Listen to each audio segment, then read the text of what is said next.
Hello, everyone. Welcome to the Laura Canfield Show, the Awaken to Happiness Now Global Summit. Thank you so much for being here with us today. And my good friend Kimberly Crowe is back with us again today. And today we are talking about embodying your light. Embodying your light even when the whole world is batshit cray cray. So maybe I wasn't supposed to say the S-H-I-T part, but anyway. This is about embodying your light and living your passion codes. Having a clear connection to your divine blueprint. It is so important during these challenging times. And the connection allows you to give meaning and context to the things that happen in your life. So embodying your light gives you stability when the world is batshit cray cray. So Kimberly, welcome, welcome, welcome. Welcome back to the show. Always so much fun. Always, so many different processes come through whenever you're on the show. And I know, again, right now, I'm sure there's more stuff that's going to come through, or you have an idea of what you want to talk about. But, this whole thing about embodying your light, it is so critical right now, especially because of all the changes that are happening, all the energies that are flooding onto the planet. And then the next couple of months going into 2020 are going to be crazy. So for me, that, what that means is embody your light, bring in more light, be fully present, right? And go deeper within, but not from a place of, I have to heal this. No, just go deeper within to know who you are and create, right? Yes. Today I realized that 83 more days, we're going to be in a new decade. Mm-hmm. Is that like crazy? 83 more days. And the 83, that's 11. So we're in there's some kind of master number going on with everything. Yeah. Yeah. Yeah. So this, I never really know what I'm going to talk about when I come on here. We see what happens. But the energy that's been coming in, and we're always in these gateways and, new energies come in and being able to embody it. And when we stand in our own light and reflect that out, then we absorb the light that's coming in from the celestial, the cosmic, from all the support. And when we connect to the chaotic mind and all of that chaos that's going on, then it just clogs up our neural pathways in our own brain. It puts us into the loop. Like I was on a call yesterday or the day before, and the person got on and you could feel them just foaming. They were foaming with anger over nothing. It was like something stupid, and she was just blah, blah, blah, blah, blah, blah. And I was so sensitive that I thought, I can't even be in this. I've got to get out of this energy. So if you have that feeling, there's nothing, it doesn't mean it's your trigger, because that's where we've been at. And to go in and see, why is this triggering me? Or I have been, it's always, I go into all of that. There's a discernment to know this is not mine and I don't need to be in this energy. And all of a sudden, I was just crying. I mean, I could not stop crying. And I thought, what is wrong with me? And someone told her to breathe, and what was really there, and it was sadness. And I realized I had what she was separating from, I walked into. That's that unclaimed emotions. It's like that's as empaths, we're here to help humanity with the process. We're all empaths on some level, but I walked into what she wasn't claiming, because the energy field was so big. And as soon as she said sadness, the crying I was doing stopped. I mean, just like that. I didn't have any emotions coming up with it. I could feel it in my body. I didn't have a story. It stopped immediately as soon as she claimed it. So, after that, I was thinking, what is that about that people are more familiar and more at ease with anger? And there's something in it that there's a whole buffet of that out there, so you can keep going to it. Yes. And it's a mechanism for survival. It's like if we do that first, if that's our first defense, if we go into that energy first, in some way we'll survive, instead of dropping into our heart, pulling away from it, going into your own center and expanding your light. Mm-hmm. And so that's living in your light. When you can just, you like it happened with me. I was just sitting there. I wasn't doing anything. And suddenly it hit me and I pulled out of the energy. I actually turned my camera off so that I could disconnect, from the energy. And then I breathed. I started using my breath and I heard zip yourself up. So some little things like that I was going to show you all today that you can use in your everyday life. Mm-hmm. You don't have to go into a huge process. You can be in, wherever. You can be in the grocery store and hit some energy and you can zip yourself up. Yeah. So when our polarity gets knocked off, which it can with all of these, changes that happen so fast. It's like it can be like a big hit, to our body. And or if we're just exhausted and different ways, it can get knocked off. So lots of people muscle check and use muscle checking. And if your polarity's off and your adrenals are exhausted, your muscle checking is going to be off in your own body. Hmm. So if you're getting yeses and no-nos and that's off, then that means your polarity's off.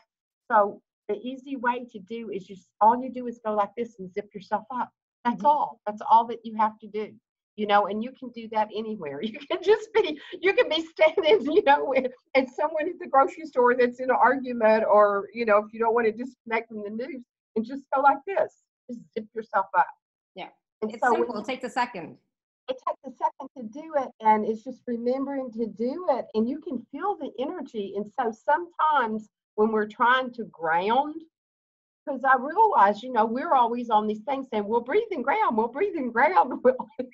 If your polarity's off and you're spinning out, we've talked about the alignment word, sometimes you can't ground. And it can be something that's just that simple, but that's all you have to do. Mm-hmm. So that is, when you do that, you can zip yourself up. And then if you want to expand your light body, and a simple way to do that is that you actually, if you have your hands at the heart, at your sternum, and then up and like that will open up your light body. Mm-hmm. Yeah. So, yeah. So you can do that. You can do it small gestures. I talk with my hands all the time anyway. So then when you do that, what's going to happen is your energy is going to vibrate at a higher rate. So it's going to, what's that called? Radiate, vibrate. It'll reflect that other energy, like where you won't absorb the negativity type of energy. Instead it's like it will send a reflection out and then dissipate that energy. Mm-hmm. Awesome. Good. Cool. Two really simple, easy little tips. Exactly. They're just there. I mean, in that, it's like we need some little simple things that we can use anytime. Exactly, Camille. Way to go. Yeah, she was just practicing it. Yes. And then sometimes if you feel, and then if you're too expanded, you may feel that too. And then then you have to go, oh, well, I need to shut my laptop back down.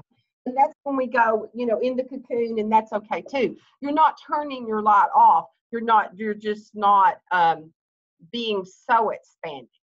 Sometimes it's like you need to bring it in for yourself. And so there can be the times where you may feel a little wobbly or something. And it could be that you're like really, expanded. And sometimes we do want to like bring it into our core. So you would just kind of bring it in that way to your core. And when I do that, then I take my hands down and connect. When you take them down, you're going to connect into Gaia and anchor into the heart of her and know that it's safe to be supported by Earth itself. Right. It's really humanity that's not safe.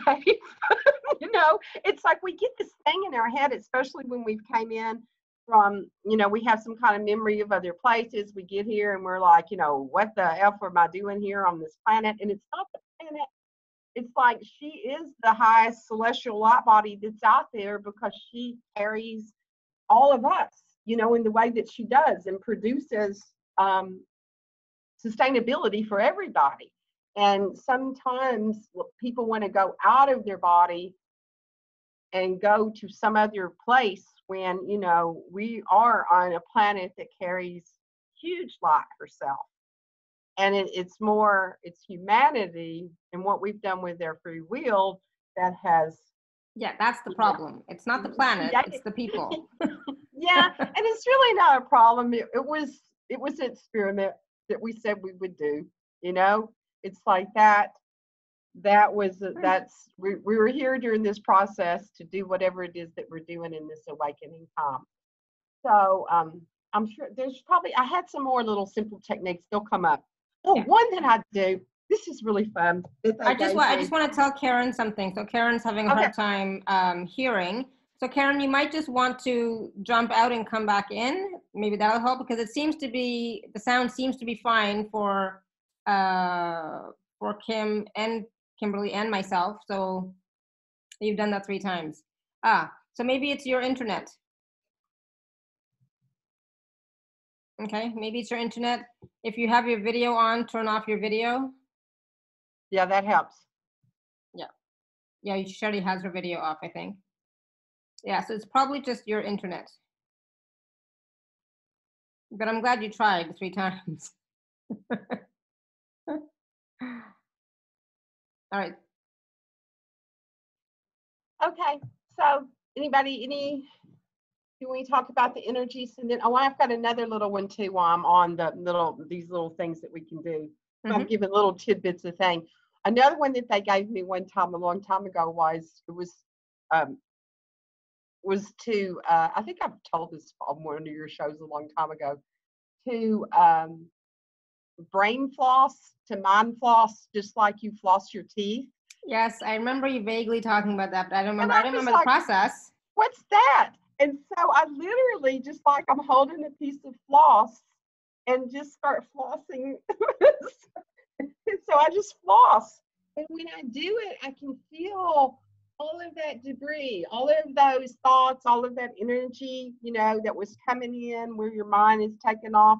And like sometimes maybe when you lay down and you can't sleep and, you know, things are moving really fast or something, and you might not even know what it is. It may not even be a thought. You'll just feel like the energy's moving too fast. And I'll hear, well, do your brain floss, you know, floss the mind. And so I literally can feel it. So y'all try that. Just so have the intention of flossing your mind, you know. And so it's like, ooh, I don't know what those things are called. The little metal things that you do on your head that have the meridian things on them. You know what I'm talking about? Have you ever used one of those? Yeah. That's what it feels like to me. I can literally feel that, like cleaning all of that up. Oh, so wow. You can like floss your teeth and then floss your mind. You can do that in the morning, like when you're brushing your teeth. Floss your teeth, and maybe even when you're flossing your teeth, you could think about, okay, now I'm doing my mind too. Yeah, exactly. Yeah, have the intention, so that there's some intention behind it, not just, oh, I'm just playing with my hands up here, you know. Exactly. So it's like getting all those little crevices out. So all of those neural pathways that we're actually collapsing a lot of that energy, because not allowing our mind to go to the story, so that collapses down. So the dendrites that were formed that keep it in the loop, it's like those start to, you know, those are atrophy.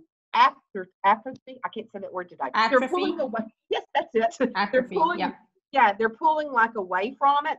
So that flossing helps like just clear all of that out. You know, just like when you're flossing your teeth, it's like, oh, get all of that out of the little corners. You didn't even know that was in there. You know, you're like, oh my God, where'd that come from? I had no idea that was there. Awesome. So, yay. That's it. Again, that's another quick one, and something that you might want to incorporate into your daily, you know, flossing ritual, right? Yeah. Like if you start hearing other people's, you know, like you're in the scenario conversation with somebody else, well, they said this and then I did this, blah, blah, blah, and you get into that. Well, you can do that and just breathe and go, oh, and then you're like, oh, okay, they're gone. That's not even there anymore. Awesome. So it works for that kind of energy, you know, when it's the energy's gnawing at you, like the stuff. So that helps with that. Okay. So I thought in this time period, while we're moving through things, we need just a little rescue kit. You know, it's like a our first little aid, little first aid kit that just has a few little things in it that can help you get through to the next moment. Yeah, awesome. Because shutting down that energy, because that anger loop, the anger loop that we have used for the first line of defense to get us to the next moment. And it's like the more we pull away from that, then the energy won't keep being first line of defense for all of humanity. Does that make sense?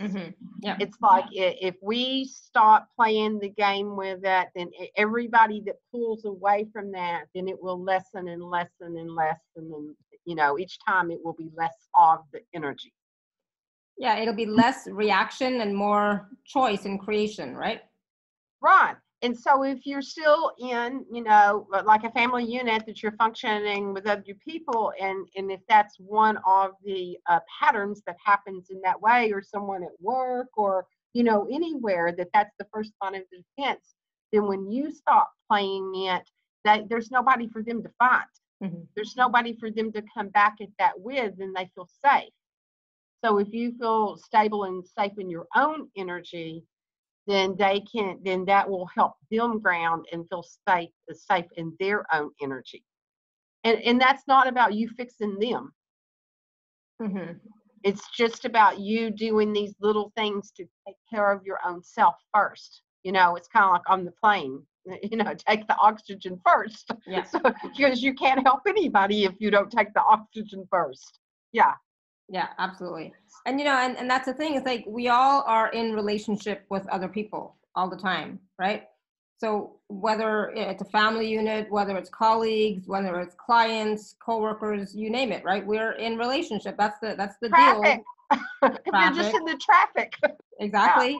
Right. And so it's, you know, so we need to have little ways of being able to relate to them while still being in the world. Like we can't just, you know, cocoon ourselves or go into hibernation or go into a word is coming to me that I'm not getting, but I guess isolate ourselves. We can't do that. You know, we're not here to isolate. You know, those times of us going into the mountains and caves and just meditating and being away from the world because the world is so chaotic. No, that is not the time now. The time now is to be able to use all these different tools so that we can function in the world with ease, right? Yeah, it's like an authentic intimacy, you know, like being intimate in an authentic way. I don't mean that sexual, you know what I mean? But it's like being present. And if you're caught up in that too, that survival and where you need to run to or where you need to shut down to keep from connecting to this energy, then the disconnect keeps going on in humanity. So as light workers, and you know, we're waivers that come in, or we wouldn't be on these calls. Knew that we were coming in to do this and that we were called at this time because great changes were going to happen in humanity, and we knew something amazing and was going to happen. And you know, you're either woke or you're awakening or you're coming in and out of it because that's, you know, part of it. It's like we have been in this where we come in and out of it, you know, because we're the consciousness. You can't, I'm not saying, I'm trying to like be wise with my words. Not that you can't. It's more, what's the word?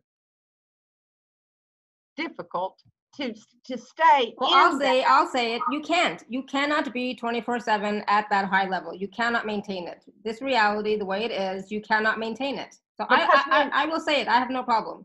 So you are going to go in and out. So all the top leaders in spirituality or somewhere, wherever they are, they go in and out. They cannot maintain that here in this 3D reality. No, right. And that's because we've not integrated it yet. We're embodying it, and that's what we're trying to do. And so it's okay to go in and out, you know, so it's okay to go in and out. And you know, you do need to go in and out, you know. Well, if if you think that you're up here and that you're just in all, most of the time you're just in spiritual bypass. We've talked about that It's too. like Yeah. when you know, you're like, there is no me and there's no this and there's blah blah blah, and there's, I mean, I have lived in those communities of that, and you know, it's and as soon as it's really easy to live in that when you're living in a fishbowl. I Mm-hmm. have lived in that fishbowl, okay? And it's like, it is so easy to live in that fishbowl and be in that all of the time. And it's not that that doesn't, you know, create light that's going out, but if you're not connecting with the rest of the world and you're just staying in your little kumbaya time, it's like, the truth is, it's not, it's BS when you walk out into the rest of the world and you can't handle it. And you can't function. You can't function. You have to run. You can't, you know, you literally can't function. And it's like the environment makes you sick. Everything does. And it's like that's spiritual bypass.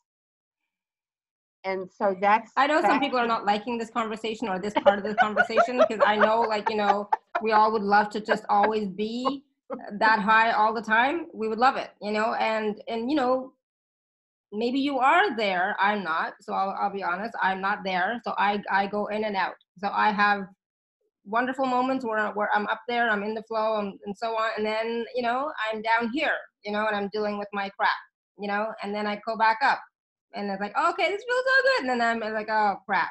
You know? So some days there's less crap, other days like really lots of crap, right? But it's okay, because, you know, as that crap is coming up, you know, I'm looking at it, I'm dealing with it, right? Yeah, it's the part that we're processing. It's what we said we would come here to do. Yeah, and whether it's mine or somebody else's or the collectives, it's something that we are dealing with, right? Yeah, the group that, you know, I connect with, the voices that I hear, that I call they. One time I said, "Who are you?" and they call themselves the greater aspects. It's greater aspect of all that there is. So it's conscious. It's a group consciousness. That's all consciousness from all kinds of places. And so all of that's there for everybody, and you can tap into those different waves of consciousness. And what they showed me, so you know how when we work on all of this stuff and then we get hit all of a sudden again, and we're like, I already did this. Why is this coming like up again? And what they showed me was, in the collective, they showed it to me like all that unclaimed emotional field that's out there. When people aren't claiming in, and it's just all this, you know, astral stuff, that's debris that's out there that keeps being created. So it's like those street cleaners, you know, that come by and sweep everything. Mm-hmm. So they come by and they sweep it all up. Yeah. And then it goes into the dump truck.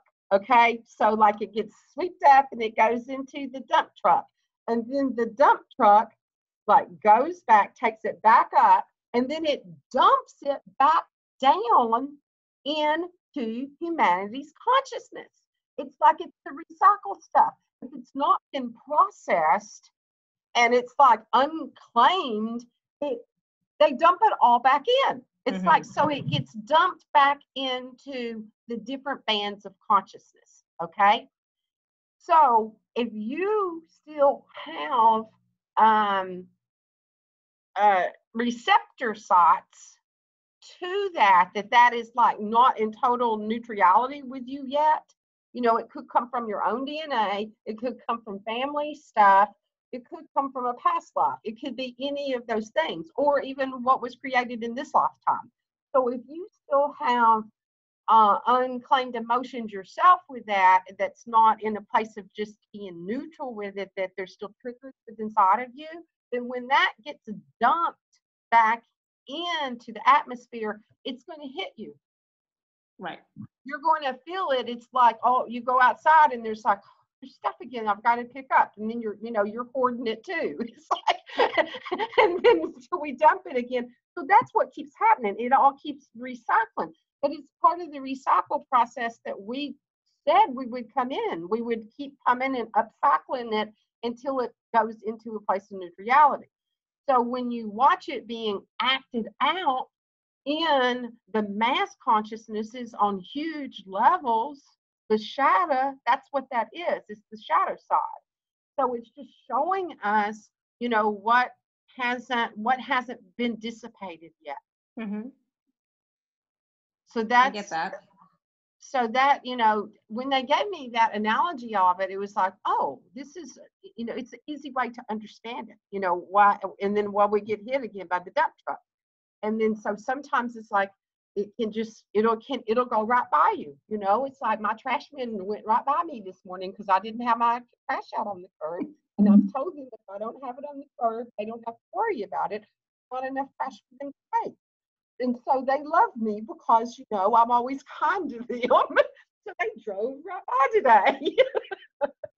Yeah. Like I didn't get hit with the trash. So they didn't have to take any recycle from me either. Okay, so I mean, I get that when stuff keeps coming up, it's like, okay, there's still some stuff left in the collective that still needs to be cleared, released, healed, dissipated, right? But we only get it when we're triggered, when we still have some stuff left. That's the only time when we react to something. Right. That's when we know, okay, there's still something within us that is still reacting to it, is being triggered by it. So I need to clear that within myself. What is that? And as we clear that within ourselves, it clears it in the collective. Right. It's something within your own binary codes that was in your blueprint. I mean, really. So even when we went, even in some of our New Age BS, where we talk about the divine blueprint and remembering your divine blueprint. And so we have the divine blueprint that is the blueprint of spirit when we were total spirit. And it's that energy of that. Then we have the blueprint that we took on when we come in, the map that has our soul codes, our DNA codes, our family codes, that creates this personality, this being, this aspect that we are. So it's a combination of all of that and then the layers that we added on during this lifetime. So it's when we don't process emotions and we bypass them, every time that, when we lose our breath over something, that's one of the times, like, then it's like when you do the startle, then it's like you didn't fully walk through whatever it was. So it's like when we pull away from it and run and we don't process through it, then that it's still there. It's like a little wad of it is still there again. And so the energies come back through again to give you another opportunity to move through it. I love that. It gives you another opportunity. What a nice way of saying it. And it's true. That's what it is. It gives you another opportunity to look at it, to clear it, release it, heal it, love it, love you mostly, right? That's what it comes down to. Yeah. And as soon as the faster we recognize that it's an opportunity, and we ask spirit, what is this opportunity? And you get it like that. You'll get, as soon as you get your aha, you don't have to do the lesson anymore. Yeah. Yep. It's like, and so a lot of that is just asking. It's like going within and saying, what is this opportunity?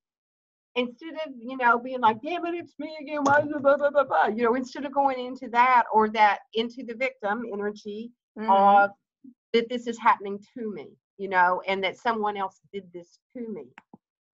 And it's like, because we all play those roles. Drama dance is what we're doing. So the humanity is set up to do the drama dance. And the drama dance is the rescuer, the persecutor, and the victim role. And as long as we still have that within us, then we'll dance it. And if we don't have somebody else to dance with, we'll dance with ourselves. That's when you beat yourself up. You do that very well. You hear yourself go, I can't believe I did that. Oh, well, you knew better, but I could have done it this way, And when we do that, when we hear ourselves do that self-talk like that, it's an excellent opportunity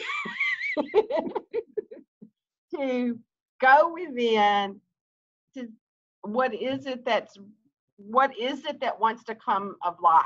Yeah. So that part of shadow, the part of shadow is the part that sometime, whether you brought it in or it happened to you, in this lifehood, that you felt that moment of non-acceptance.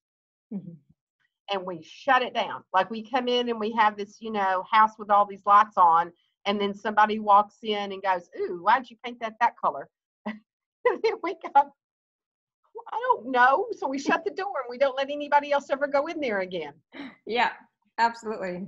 When I painted this wall yellow, my daughter came in and she went, Mom, you have got to stop turning your house into a arts and craft project. Why? I like it. Why? I do too. And before she would have said something like that to me, I love your blue nails. I saw them yesterday. I did your prayer thing when you were doing your prayer circle, and your notification popped up on my screen. So I went to see what you were up to, and I thought, I love those, and they matched your look. Yeah, they do. Yeah, exactly. Yeah. And I was like, I love that blue. It's kind of the blue that I thought I got to show her my toenails tomorrow. It's kind of the color that's on my toenails. I love that. But see, like, I just want to say this. If you would have suddenly said, oh my God, what color is that, Laura? I was like, I hate that blue. It's like, oh my God, it looks so yuck. I would probably like, oh, really? Oh, okay. So, and then I would hide and I would not show my hands. And I talk with my hands, right? And I would close down, right? And I would, shrink, and then I would go get my nails done and not have any color on them at all. Exactly. So that's the parts of us, that's easy ways to explain when we shut down, if that's those moments that we shut some part of our light down, and it goes into the shadow. And so we start that early as soon as we feel that non-acceptance energy. And so that's our protection thing. So we act out in anger, it pisses us off because somebody said it to us, or we withdraw. I hide. Or withdraw. And so when my daughter said that to me this time, I was just like, what's she talking about? A world without color? It's like, oh, like and besides, it's like the color I had before was gray, and now it's like, it goes beautiful with my red hair when I'm on Zoom. It's like, and it would have triggered me before. And it's like, no, it's like, so something somewhere in there, I have my artist that wants to expand, and play with the colors. It was like, I mixed those colors myself till I got the color that I wanted. I'm gonna be me. I'm just gonna be me, whether somebody likes it or not. Right. Because so we can do that. We can mix our colors until we get the color that we want, and that it's okay to live in that way. So that's the part. That's the shadow. And so the shadow then plays out one of those three things that I said. It either is the persecutor, the rescuer, or the victim. And your rescuer can be just as wounded, as messed up as the persecutor and the victim is. Because that wounded rescuer is getting its significance, and it will keep doing whatever that is to get its significance. Right. And that's when you get exhausted. That's when your adrenals are exhausted because you're rescuing for significance. Over and over and over and over. So that's the game that we play here in our consciousness. And because that energy has came in through the mind, that's the way we were set up. Humanity's consciousness was literally set up in that way in the time that we have been in, okay? So that it came through the here, and it came through, and it went down through our central column, that energy did. When the dumps it out into the astral plane, then that energy goes shh, and it comes in. We may wake up with it, or maybe we dream about it. We get up the next morning and we're like, what is this mood about? What the dump truck come through during the night? So it goes through our system, checking all of our energy centers to see what has been, what part is closed down, I'm going to use the word darkness there out of lack of anything else to say. What wants to be pushed out? Wants to be pushed out into the light. So it comes through and it does that. So then it hits the soul, and the soul says, oh, opportunity for expansion. Let's take the human through this. We'll bring it to them today so we can expand. Awesome. That's what it's about. It's all about opportunity. So then the human brings in the experience to go through for that opportunity. And when we start being aware of it and get our aha, then we move through it faster. And that's like even when we're manifesting, And so we were really clear, you know, to go this direction, and this is what it is. And then we do this stuff, and then it's just over. It's gone. We didn't even have to live that out. And so sometimes there's a part of us that thinks, well, what happened? Where was I not clear with that happened? You don't have to live out that experience anymore. It changes that fast. Mm-hmm. Because maybe that was another rabbit hole you were going to go down, and you needed that rabbit hole to go into Alice in Wonderland for the moment. And it's like, oh, I don't have to eat the cookie. I don't have to eat the mushrooms. You know, it's like you got the aha, and so then you don't have to have the experience. And sometimes when you get the aha, you don't even remember after you get the aha what the story was. No, you don't. You it's know, like, I love that. It's like, I don't know what it was, but it was something, but I got the aha and it's all gone now. So it's all yeah, good. exactly. You can't even recall it to tell the story. Yeah. And then if you sat with it, and like with us, you know, that we're here to remember and to hand the experiences out for gifting, you know, then sometimes you can pull it back and you can tell there's no energy charge with it. When you can tell the story and there's no charge with it, and you're handing it, you know, you're sharing it with others, but for their aha. And it's not a place of significance. There's a difference in it when it's a sharing from the heart. Yeah. So where we're going, the mechanisms that are, you know, humanity is going into the what we have labeled as Christ consciousness, and it's the energy from the heart. And so consciousness, the less we play this mind game, and what's happening is consciousness is coming in through the heart first instead of through the mind first, and then down through the body to find all of the, you know, all of the things that it's been hoarding up to see what it needs to let go of. And it's like when the consciousness comes through the heart, then the heart is like teaching,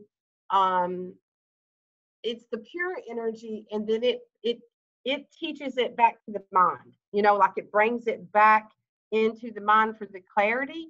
And then that changes those neuroreceptors and those synapses in our own brain, where it's like that it doesn't even go down that story anymore. Like there's no train track to it anymore. And so that, and then the energy comes up and we're in that torus, like the energy's moving through us that way. So that's the unified energy, the unified chakra system. And it's like our chakra system's really going to be obsolete, because what the mechanisms that we were using, that was because we didn't know how to process and use the emotional energy to the highest octave that it could be used. We got trapped in it instead. And it's just the way humanity's been. Why it was set up that way, or if it got tinkered with, I don't know. It doesn't matter. But it's the game we've been in, and so that's what is changing. So when we have these higher, what we call higher open portals, all of that kind of stuff, like we've got one coming up this week, the 1010 energy, and sometimes it's planetary things. There's some meteorite things that are going on, and one of those meteorites is like coming through from like it's coming from Pleiades, from that energy. So when it's coming through those constellations, and just like the dump truck energy, when it's all dropped down, those light codes are coming down. And so it's like where you've cleaned out all of that other stuff and you've got receptor sites that are open, you can receive the energy. Receive the energy of that's coming in from different planetary helper support, whatever it is that you want to call that. You know, like, so when we talk about portals and gateways and those kinds of celestial shifts, the energies are coming in, like, you know, the resonance is coming in. So that's what it is that's happening. That those little codes are coming in, and then we can receive that light. So what can we do to receive the light more and with ease and with grace? Well, when we don't have all that other stuff stored up in us, then we have more light capacity to receive more light. Yeah, true. So that's any of those kinds of things that we do in that way for ourselves, and to get out of the mind, when you catch yourself in that mind game, and that you've got back into it, so pull away from it. We'll do that. The process that I do where we disconnect from the mind matrices, because that was another process that they gave me. So we have these matrices that are out there, is the way I see it. So they're like they're like rays that come into humanity that's connected to that dump truck. And so we have they're constructs of mind that were created. So there is the chaos of humanity's mind. That's a construct that's out there. And it's like walking into a spider web. You know, it's like you walk into it. And so there's that, and then all of a sudden it's all over you. We've got that. There's a mind construct that's from your own, actually from your own soul construct, what you came in with, like the agendas that your soul had, and then from your DNA encodements, and then your family, the family constellation itself that you came into. So there was different mind constructs out there. So we're releasing from all of that to be in our heart and the energy that we're the heart and the high heart. It's, you know, in between, it's your upper heart here at the thymus. That energy is opening, and these two are coming together. Like they won't be a separated unit. And so when the energy comes through from the high heart, it's like a pure spiritual energy, and it doesn't have any of those agendas with it. Because even the heart chakra itself, when it's hard sometimes when people say, oh, just drop into your heart, and you feel like you can't get there. Well, we created heart walls to keep from the emotional wounded, to be safe in the moment so we could get to the next moment of existence. You know, it was like mechanisms that we created. So when you feel that and you can't get there, like if you go in through the back of your heart, then you can get, it's easier to go into your sacred chamber that way. And the more times you do it, then it just starts becoming automatic. Absolutely. So back to disconnecting from all of the other stuff that's there. Anytime that you catch your mind going into the mind traps, do whatever technique the tools that I've gave you, or other techniques that you have to disconnect from that.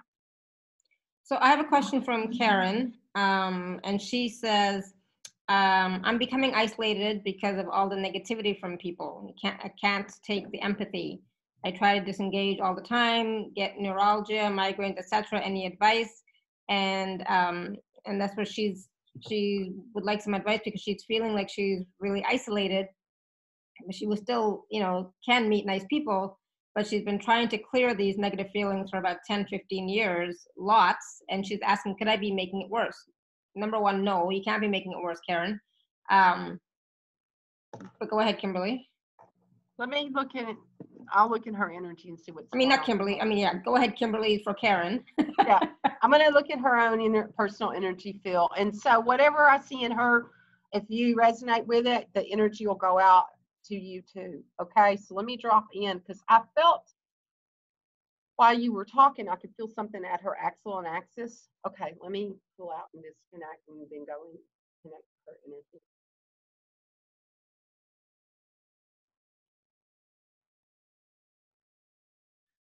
Okay, so we'll do a download for everybody on what it's like to be safe on Earth, because there's an energy that doesn't feel like, she doesn't know what it's safe to be on Earth. And so when you start feeling what it's like to be safe on Earth, then and you anchor that in, then you can be safe in humanity. Because if you don't know what it's safe to be on Earth, then you can't feel safe out with the rest of it. She's not her energy's not coming all the way down through her root chakra and grounding in. So when we feel that with everybody, then we're out here like this. We're not tethered in, and everybody else's energies can come in. Okay, wait a minute. Let me see. It's hard for me to do words today.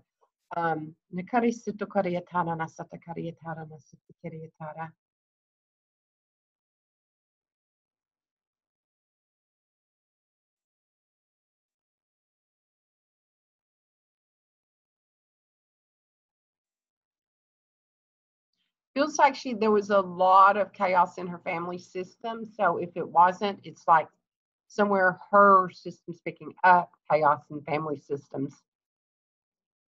I'm feeling a lot of energy at the sacral itself, like trying to run away and get away from it. That's her first mechanism. Okay, let me see. What do I need to do for her?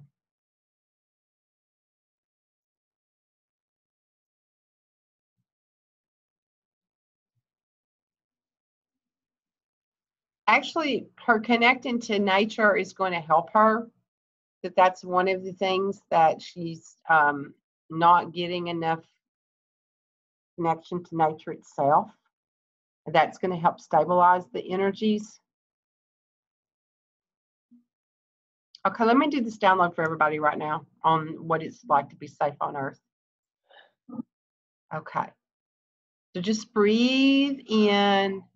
We're going to download the essence of that, the knowing and feeling and understanding of what it's like to be safe on Earth.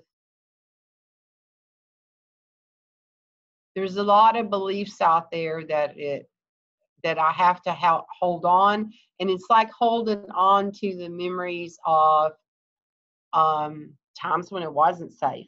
You know, like the experiences, whether it's been in the DNA or whatever it was. It's like that. And so right now, it looks like through the media, there's all kinds of things that's being fed into the collective right now about things not being safe.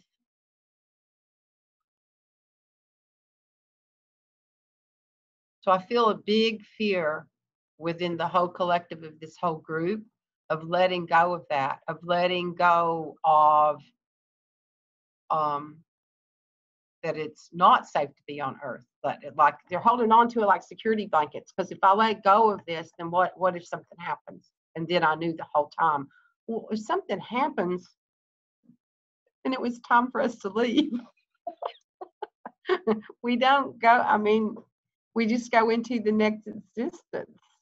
And you have all of these different timelines that you're living in anyway. And this aspect is the aspect that wakes up here. So your energy will go into another one of your existences. So it's not a big deal, really. I know that that's a whole lot, you know, to just fluff that off and say it, because it's the panic. I could feel the panic in it. And so you have that panic, and then all of humanity is going to be panicking. So it's going to draw that to you. Okay.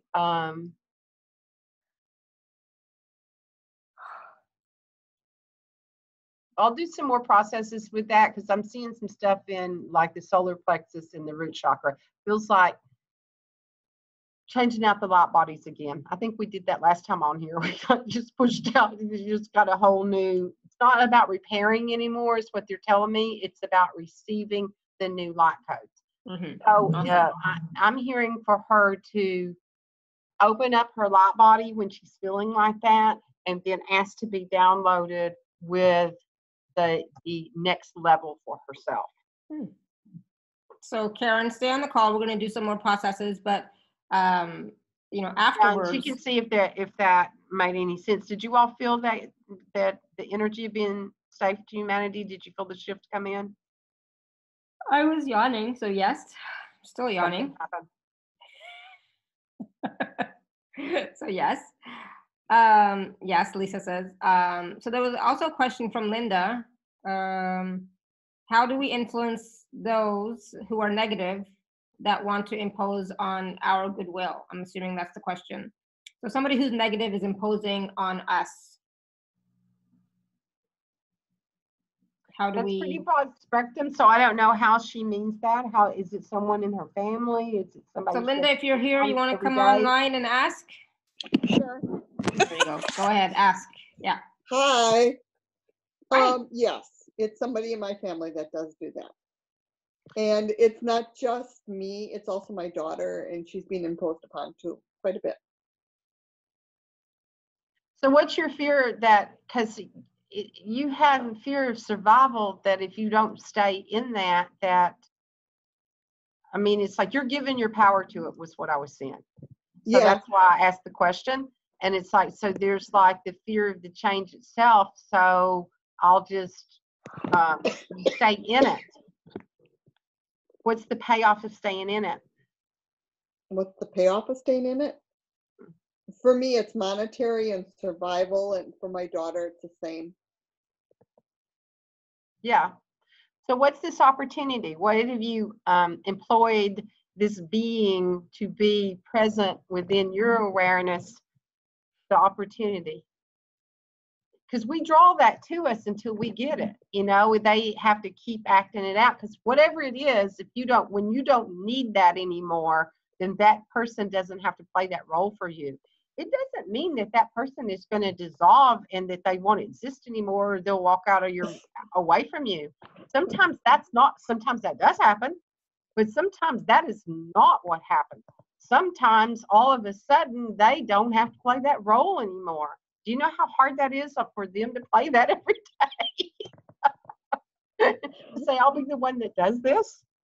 So sometimes when we quit playing the game we're playing, it changes the game for everybody. What's the worst thing that can happen, Linda?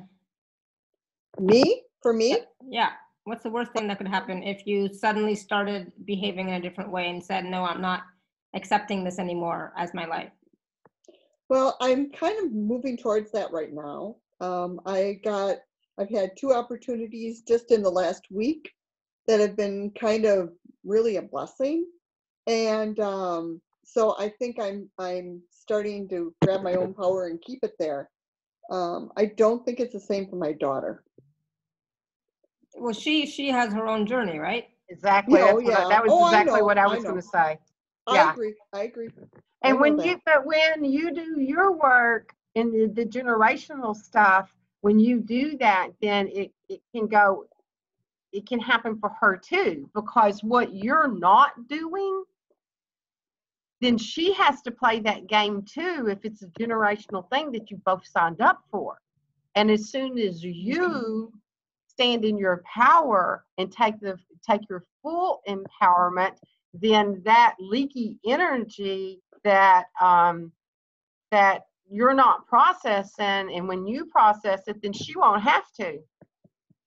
Okay. But it's still her choice whether she wants to or not. Right. And that's in any family. I'm talking about that with any kind of thing. We've talked about that before, like in addictions, with any of that. It's like if you didn't complete it, then the cycle's pushed on to the next generation. Because that you came into the family, when I say you, I mean everybody. Mm-hmm. We came into the family for the binary codes that was there to bring it to the full potential. So if the generation before us doesn't do it, then we do it. And so we pass that same on to our lineage and to our children, to our grandchildren. It keeps going on till the one that came to do it does it. And then it doesn't have to go on anymore. So that's where the more we do, it upgrades all of humanity. We don't have to keep recycling. We're upcycling then. We're not recycling the energy. So what's the significance that it's like that you're getting, because there's a fear that like, there's something with her too. Like if you all don't do this together, then you'll lose her. Like you have to stay in it together some way. So there's some fear there with that too. I mean, this is pretty deep, and it's going to a lot more than we can do in just a few seconds here. No, I know. I realize that. So, okay. So ask right now, what is the opportunity that you have brought this person to teach you? What is it what's the aha? What's the learning? What's the gift that he's bringing to you? To learn to stand on my own 2 feet, I suppose. Mm-hmm. Although, okay. Yeah, I guess. Doesn't mean you have to do it in anger, because when you said although. Oh, no, I'm not. Yeah, because it's not the anger. Although the fear come up of the fight, you know, it's like if you keep meeting that energy, then it just keeps creating the same energy pattern again. So it's about shifting it. Because, you know, rage doesn't feel like it's rage, but whatever that is feeds on each other, and then it has to keep it up to be fed. Okay, so anytime that we were playing this out, then the person that's negative is not feeling their significance either. And so they don't feel significant in the world with anything they're doing. They don't feel appreciated. They don't feel significance. So they get in the negative rut. We all do that. So if you can talk to their higher self and see them in the significance that they are. A long time ago, I read Marianne Williams's Return to Love book. I don't really know what it said in it. I have no idea. This is how I interpreted it. It may not be in that book anywhere. But this is what I got. And it was her saying, Holy Spirit, show me how to see this person. And I started doing that. And it shifted all kinds of relationships for me. Okay. And I remember I was at I was doing hypnotherapy, and I was at a hypnotherapy class, and there was this person that was annoying the hell out of me and everybody else in the room. He was the one, the one that's driving everybody crazy. And I came in the second day, and I moved and sat down. I sat down beside it. Nobody was there yet, and I sat down beside him where he had been sitting the day before. And when we had to do this process and partner with somebody, and I was like, oh my God, I've got to be partners with him. He's drove me crazy all weekend. I can't stand him. And it's bad enough that I'm sitting beside him, and now I've got to let him in my energy field. And I remember this, and I thought, what am I going to do? And I sat there and I breathed and I dropped into and it's like, what is this opportunity? I asked what the opportunity was, and then I said, Holy Spirit, show me how to see him. And when I said that, I saw his wounded little boy. And I heard, he just wants to be accepted like you do. And when I felt that, and the little boy that I just kind of took in and hugged him and sent all this acceptance energy to him, that man changed in front of my eyes. He was no more showboating and trying to do whatever it was that he was doing. It changed for the rest of the people in the room. No, he still drove everybody else crazy the rest of the weekend. It never affected me again. I didn't even notice if he was still doing it anymore. He wasn't doing it with me anymore. He wasn't trying to impress me and tell all of these crazy stories anymore. It was like it just stopped. I could have a real conversation with him. He ended up being a really dear friend of mine in life. And he was one of my cheerleaders. He sent people to me all the time. Like when I was teaching classes and stuff, and he brought me in to teach because he was to find people in hypnotherapy. He still annoyed the crap out of other people around him, but I never noticed it in the room anymore anytime I was ever around him again. So that's how it can change. It can change for you, and you can be in that energy with that person and not even notice it in them anymore when you take that opportunity. I love it. Yeah. And it was that easy. And that's all I said was, Holy Spirit, show me how to see this person. And I saw his woundedness. And when I did, I had compassion for him. Is what happened to me. Yeah. When I saw his little boy that just so desperately wanted to be accepted. And in that moment, I remember my heart opening and having all this compassion for him. And it shifted. So try that, Linda. And that's the easiest way we can all do that. Because when we're in compassion, because if we're still in that defense mechanism, then it keeps the game going. Yeah, absolutely. And so it's that fear of survival, fear of this. They're going to have more power than me. They're going to win. They're going to be right, and all of those things. So we set that up in families, and we keep that going over and over and over. And family's the hardest one. That's why they're your family. So. Don't you think so, Laura? That can be the hardest challenges. Yeah, it's all good for me now, but it was. Why do you think I ran away from Canada and moved all the way to Austria, get away from my family? And sometimes that's what we need to do. It's a reset point. It's okay to do that. It's okay to have that reset point. And that's having discernment and knowing I just need to break from this. I can't do this same game over and over and over and over. because and if when you do your work like that, you will notice it's like sometimes you'll do the work, and as soon as you do, the phone rings and you look down and it's that person. Yeah. They feel your energy not feeding them anymore. When you decord from them, they know something happened.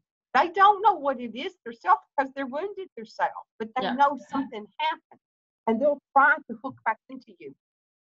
They'll No, try. I've been lucky. I've been lucky ever since I moved back here, and continuing to do my work and so on. And then I've been back to Canada a couple of times, and all my relationships have changed with my family. It's great now. It's like it's so great, and but a lot of work, a lot of work. That's to be sure. So there's a question from Yeah. Randy. Randy's asking, do you have any wisdom, beauty, and profundity that you can share about eliminating any need for psychic self-defense, courting, something, and black hole type energy experiences? Well, that's what we talked about the whole day. So you can take everything that we've talked about and translate it into that. Because all of those planes of existence and all those planes of consciousness are out there. And it's not that it's not there, but when we give it attention, then it's going to connect to us, and we're going to be courted and hooked and all of that stuff. Because we cannot be hooked or courted unless we allow it in. So there's some part that's allowing that, and sometimes we get trapped in that. I mean, during the awakening process and going through different levels of consciousness, because I came in to experience all of it, so I would know what it was. And so, I went through those different time periods of different stuff. Like even, what the other day I was hearing somebody talking about like disclosure and, out there fighting in the astral plane and all of that. You can do that all day long. Mm-hmm. And it's like, as long as you do it, it's going to show up for you. And then when you go, I can't forget it, I'm going to a different level. I'm changing the game here. So it's like turning the page on the book and choosing not to be in that energy anymore. So it depends on what your focus is, right? So exactly. I mean, I don't focus on that stuff. I know it exists. I know it's there. It's a part of reality, right? It's part of creation. It's part of existence.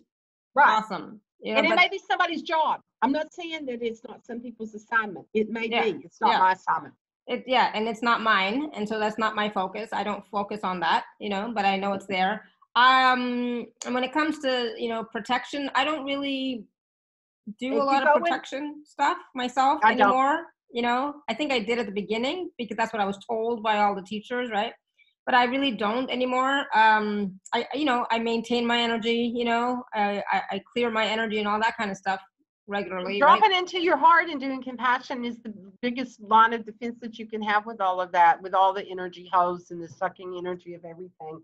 Because I'm lucky. In the 90s, when I first started doing energy work, I had a teacher that said, how do you feed an energy vampire? What's your first line of defense to an energy? And everybody was answering all of these questions.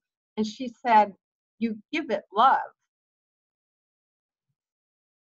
And when it receives love, then it won't need to be fed anymore. And there are energies out there that don't want to convert. They want to stay in the dark. They don't want to go to the light. But when you stop playing in that, they won't come to you anymore. Like it's like they won't come anymore. It's like that won't happen anymore when you change your shift to that. I was going to say, it's not about putting your head in the sand and ignoring it. No, it's not. But it's about what is your intention, right? So, how does that, and it goes back to ask yourself, how is it giving you significance? What's that about? And honestly, and sometimes you can have portals open in other dimensions that you didn't close. I don't know if he did drugs or anything like that, because there's a whole nother game if there's drugs involved. And that can even be that's drugs. Else. Yeah, but it causes holes in your aura. And even if you've had surgeries, things like that, there are things that you can get holes in your aura. You can get holes in your aura from different traumas. So that's when you zip yourself up, and there can be leaks and stuff like that. And you can pull your energies back from all of those other dimensions, because if you're opening up portals, or if you did those kinds of things with drugs, then it's going to open up other dimensions to you, you know. And so if you're traveling and you're going out in other dimensions and you're doing that type of stuff, then you have to shut them. You have to shut the portals when you come back into your body, or all kinds of things are going to hook into you. So if he's talking about dimensional stuff, for some reason it felt like that to me. That might not meant the way, but that's what I was feeling with this thing. So there's a lot of that. There's a lot of that goes on too, and it will open up to all kinds of dimensions. Thank you. So hopefully, Randy, that answers that question. Close the portals. Yeah. So Delight has had her hand up for a while. Delight, you want to unmute yourself? Hi, dear Laura. Hi. Hi, Kimberly. Hi, everyone. Hi. I think I need help with somehow I want to stand up into my own power, and somehow I'm afraid to get punished. And it's like the whole time I have to be careful with others to take care of them, so everything is fine, rather than to be in my own power and to do what is best for me.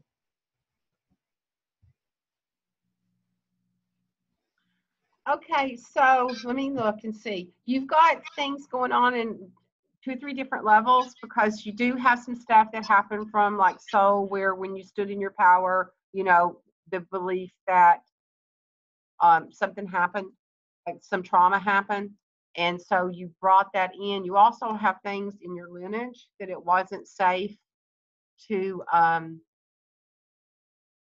speak up, like the energy imprint is in you in that way, in your lineage.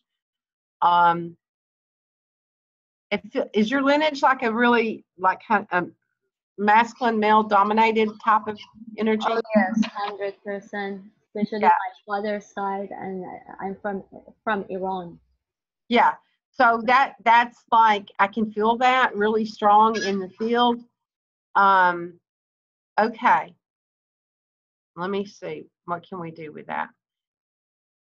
So, okay, wait a minute.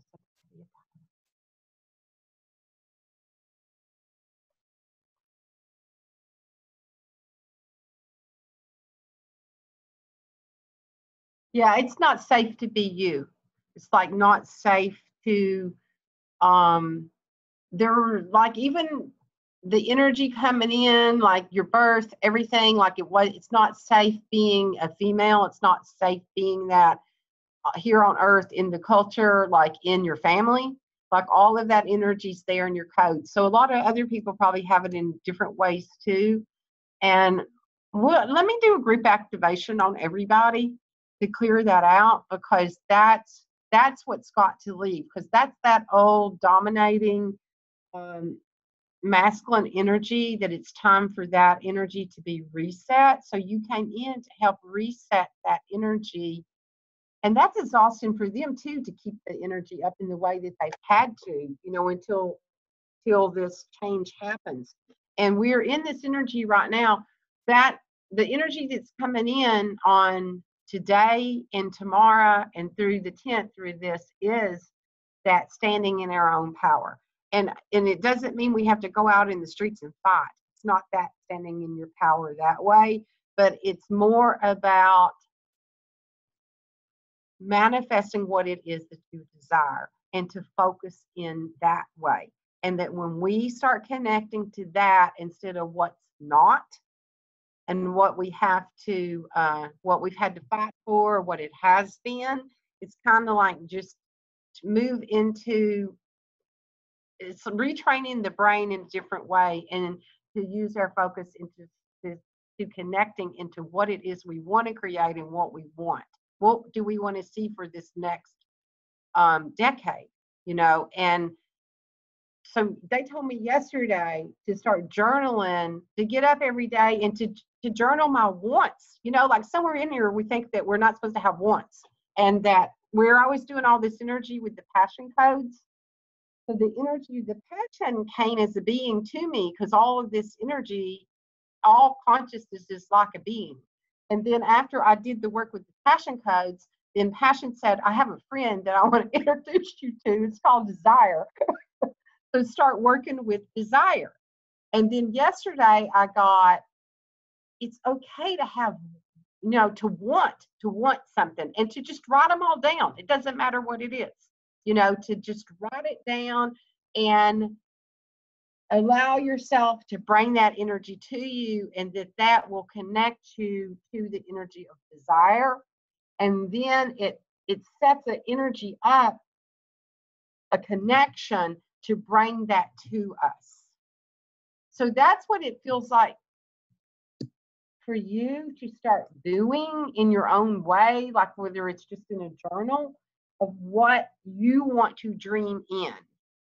What, ask spirit, like I say to spirit, what does spirit want to dream today? Dream it into me, and then connect to that part of that. The parts Kimberly, that were denied something, and you know, and you want it. I don't care what it is. It just like it's just, it doesn't matter if it's a cookie, you know, whatever it is. Just write it on paper, and then it starts connecting Kimberly, to energy to bring that to you. I'm afraid to be powerful because I'm afraid to get punished, to be punished, and I feel very unsafe. Yeah. But when you start connecting to, when you start playing it as a game and connect to the other, then you'll start pulling your energy away from that. And it's in, I mean, I told you it's in your codes. It's all through your codes. So I'm going to do a process for everybody on that. Okay. Thank you.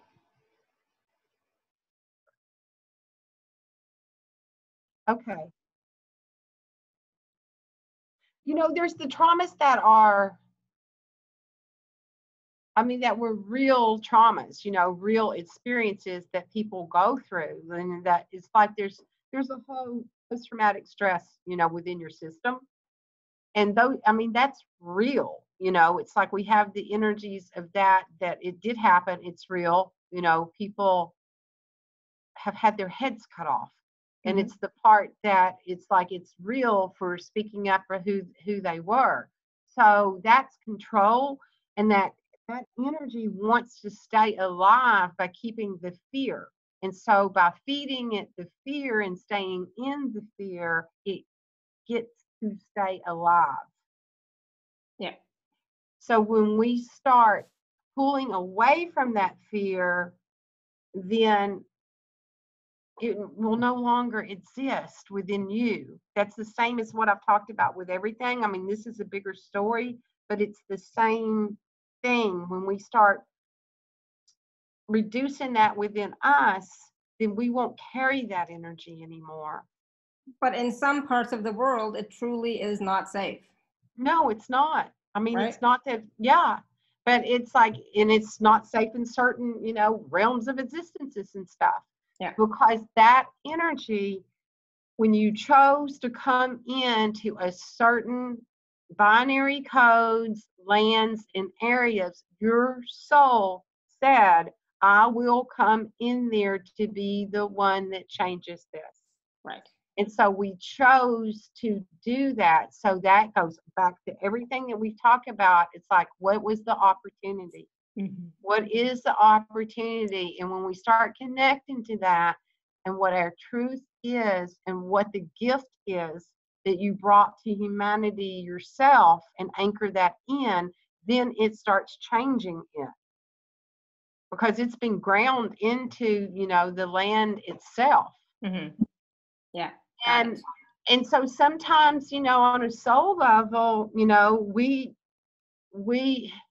we're on the other side of the axe.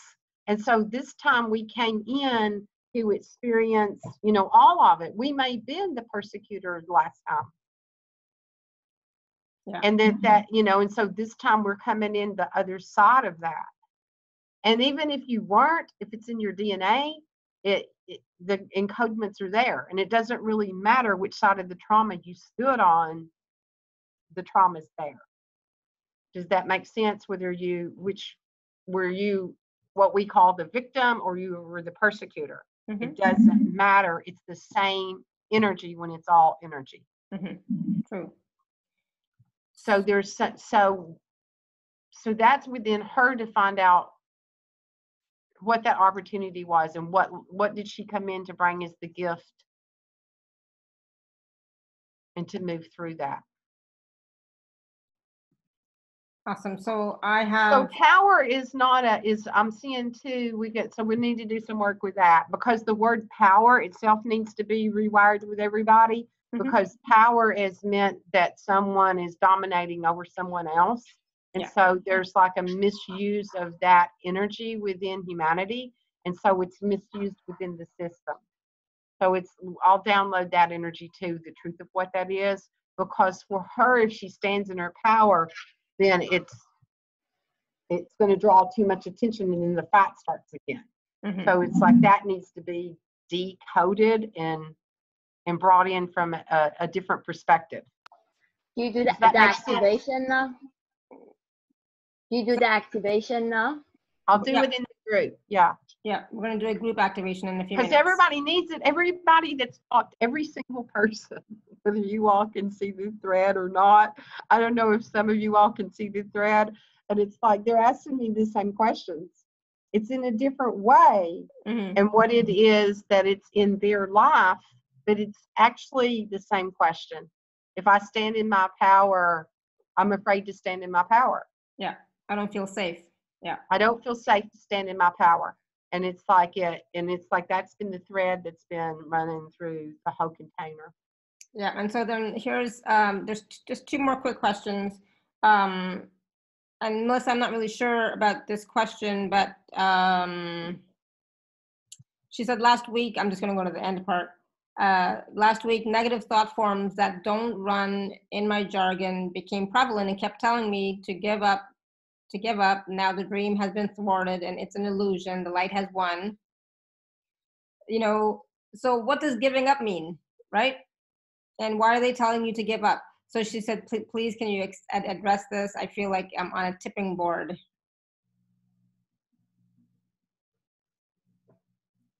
Because that feels like sometimes we get those flubbers for the day, like we walk into energy, and so there's energy that's going on. So I don't know what all she did that day and what she was listening to that could have brought that energy in. But the give up part, what does that mean to her? It's like, if you know that it is, and then you just surrender to it, then you are in the all of what everything. So she says, stop my healing teaching work, not doing any good anymore. That's not true. I mean, I don't. Yeah, and she says that that's not her normal jargon. Herself. Yeah. So let me see if I can see where that's coming from.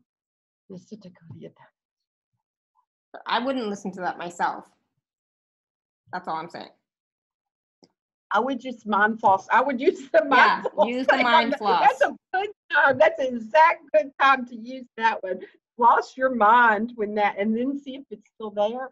Because if it's still there, then it is coming from somewhere inside of you.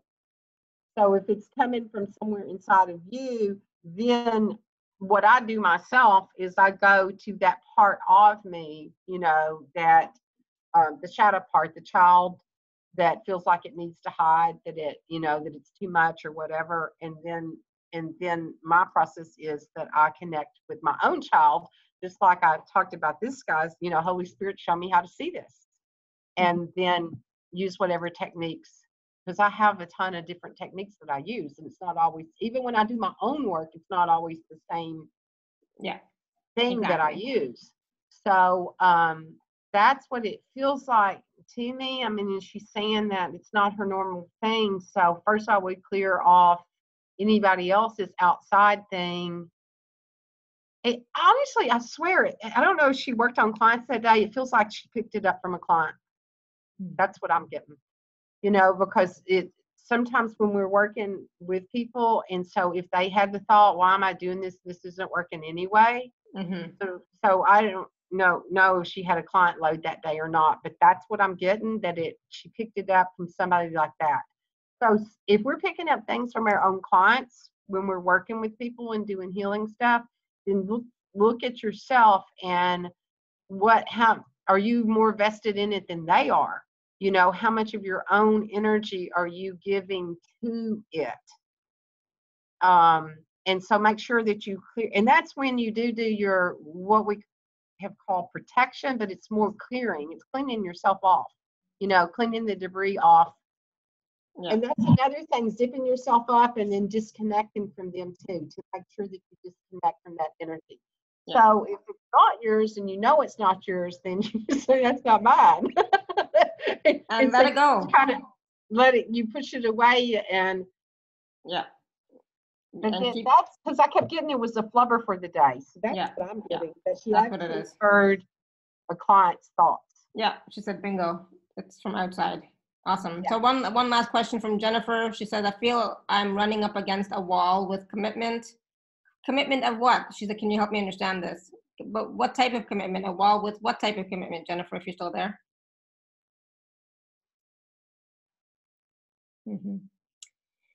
I'll let you tap in, Kimberly. So the question is, she feels like she's running up against a wall with commitment? Yeah. Can you help her understand that? I feel like I'm running up against a wall with commitment. Okay, let me see. Staying in my heart, being addiction free. Oh, well, that's a whole different ball game. Yeah. Because I was like, is she being wishy-washy to herself? Okay, let me see.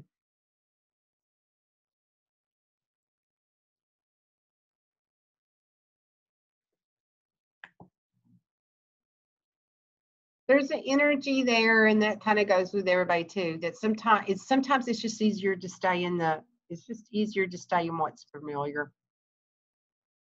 That part that when it's all too much, it's just easier to stay in that. And so there's an illusion with all of that, and that's when we feel like that we do, and we're not seeing any changes anywhere. And then why is it all still so heavy when we've done, you know, all this work that we've done? And that's because it's the density that we live in. You know, it's the trying to carry a higher consciousness in the levels of consciousness that we're in.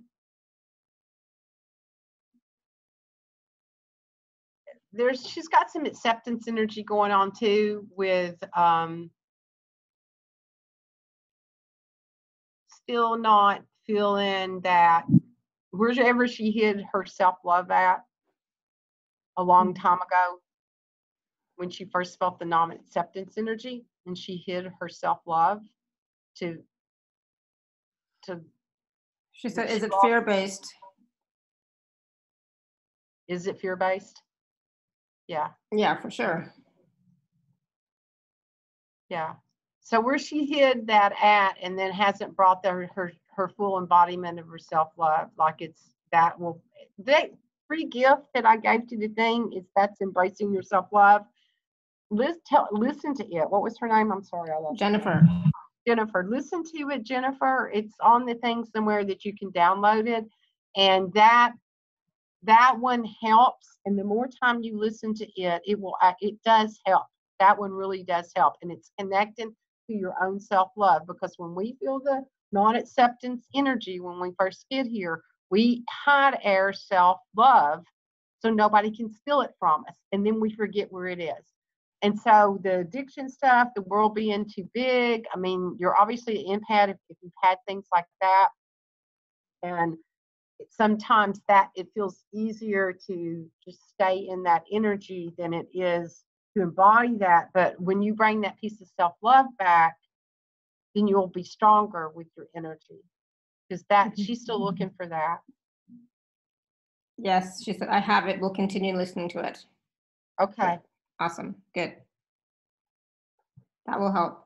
And also, Jennifer, listen to the MP3s that I sent you. I forget which one it was, but maybe the boundaries one as well. Okay, listen to that one too. Okay. I think that's the one I sent you.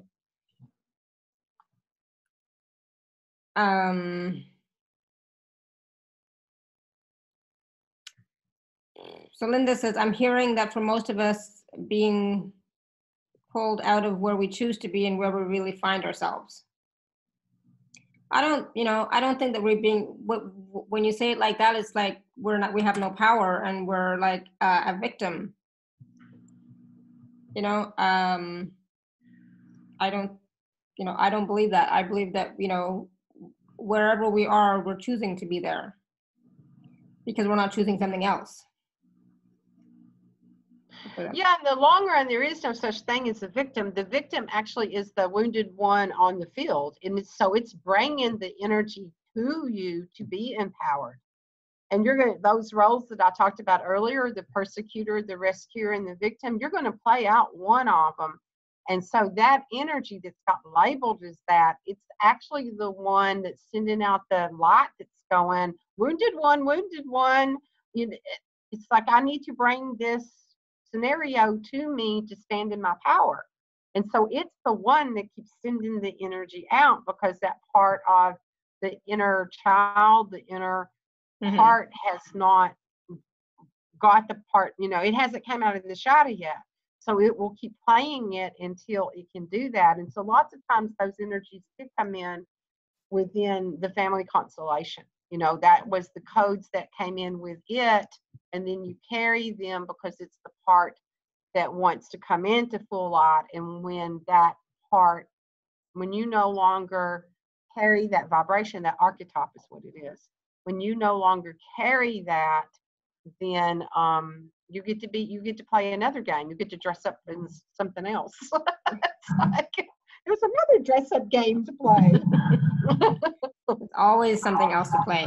All right, so we're going to do the process, but before we do the process, I just want to quickly talk about the special offer. It's available at alara.at/show/Kimberly10. I'm just going to show it to all of you quickly so you have an idea of what it is. You all know what it is, but I will just share it anyways. So this special offer, like I said, is available at alara.at/show/Kimberly10. And there's package A and package B. Package A is 111, and it includes 3 live group calls, access to the private membership, and 12 days of transmissions. And package B is 147, includes everything in package A plus a 40-minute one-on-one session with Kimberly. So Kimberly, do you want to just talk about this a little bit? Yeah, the transmission grid, when I do that, can you all, let me see. There's a grid set up over here. So they can't see it right now because I'm screen sharing. So we'll share it after. I'll show it to you later. I can show it to you later. So what I do is on that one, your name goes on the grid, and I do like 12 days of transmissions to you.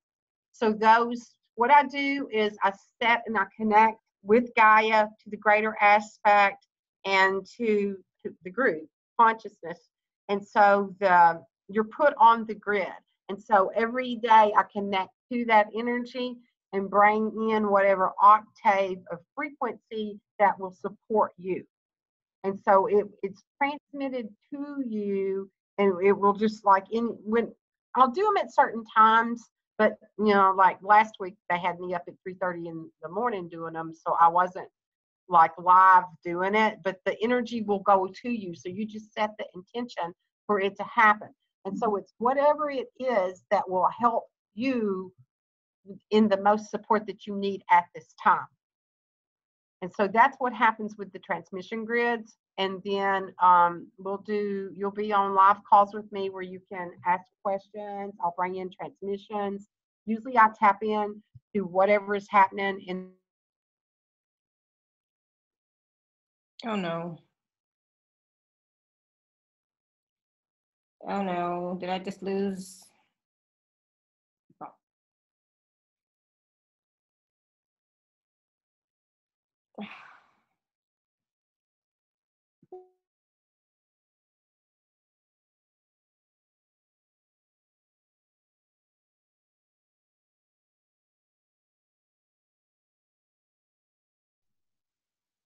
I keep talking. And then so you get all of that in both of them, and then there's a private Facebook. And so I'm on there all the time doing transmissions. And then the second package is all of that plus a session. Awesome. Thank you. I guess I got kicked out for a little while. Yeah, you were frozen there for a second. Well, hopefully everybody was able to see the page. Yeah, I lost internet for a second, but it's all good. You're all still here. We're still all recording, so yay. So thank you, Kimberly. So the offer again is available at alara.at/show/Kimberly10. And so you wanted to show the grid, right, Kimberly? Oh, can you see it? See what Yes. that looks like? My amethyst in the. I'm changing it out today, actually. It's like when the energy shifts today, it's going to be changed. And so I'll put different stones on it. Awesome. Beautiful. Thank you.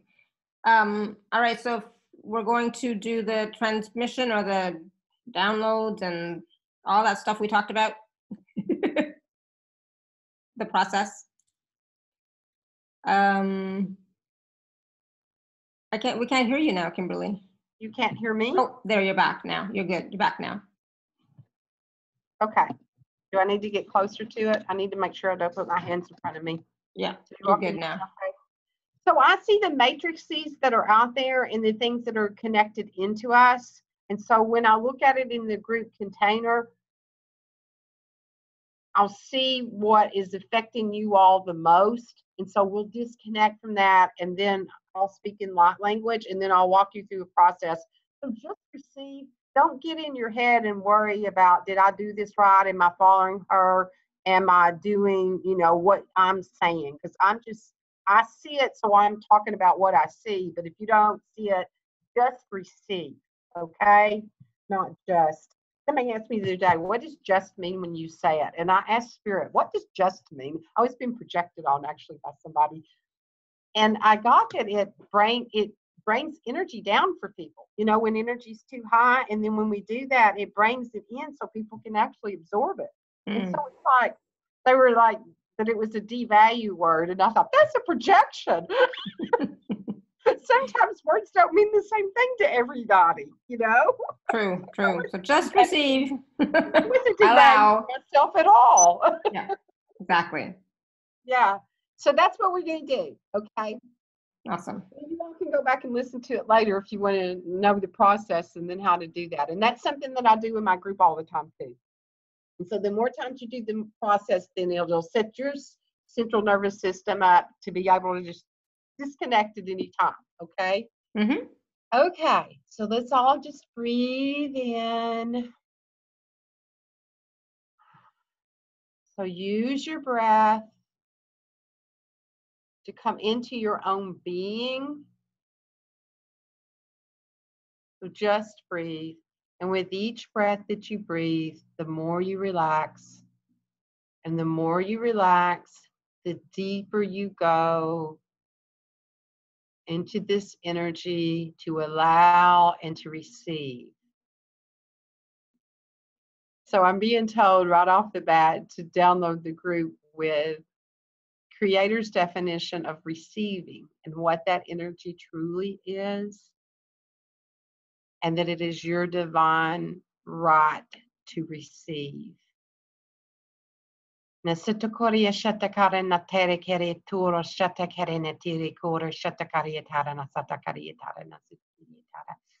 any traumas around that word itself and what that has meant at certain times is being lifted from your energy centers and signatures and from your DNA encodements and that energy that was carried through your family constellation.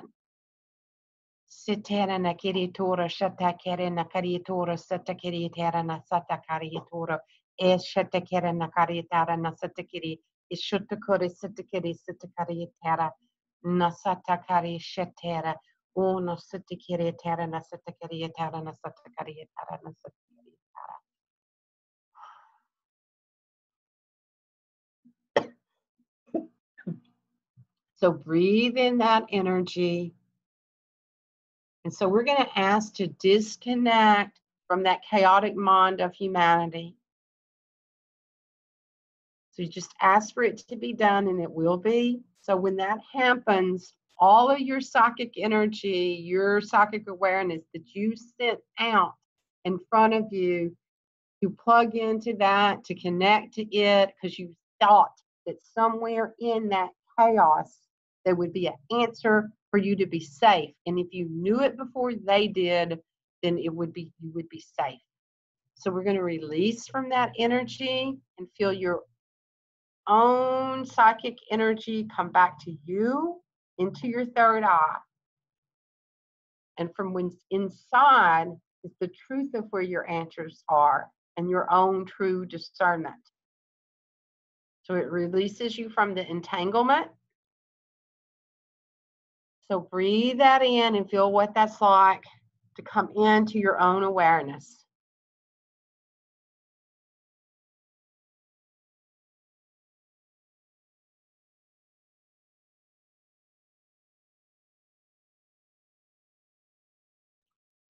So just breathe in, and now we're going to ask to go into our own sacred chamber and for that to open. And you may feel it in your back like an opening, and you connect to your own divine essence within your sacred chamber that's within inside of you. That chamber is in your high heart.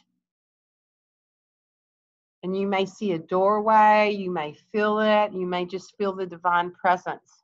And that's the aspect of you that always has been connected to spirit, that's full embodiment of that.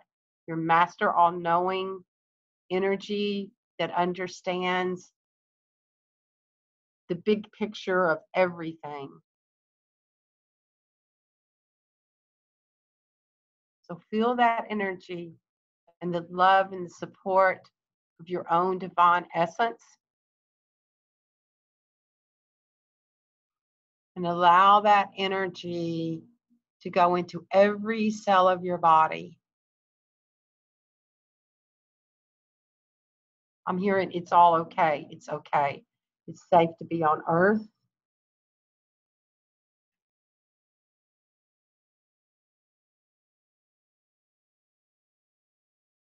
It's safe to be the gift that you are for humanity.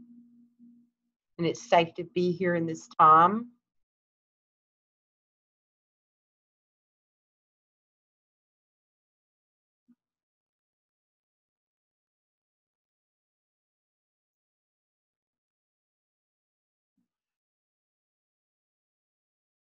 So that energy from your own divine essence that's within your core, that drops all the way through your central column, all the way down into the heart of Gaia. Feel that connection to the center of earth, into this pure essence, the spirit of Gaia herself, and the love and support that she has for you. The safety and what that's like to be supported and loved and nurtured with her healing energies. So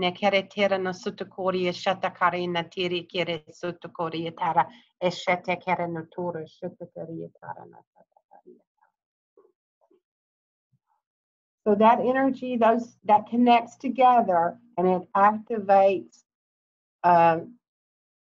it's a triple flame of energy.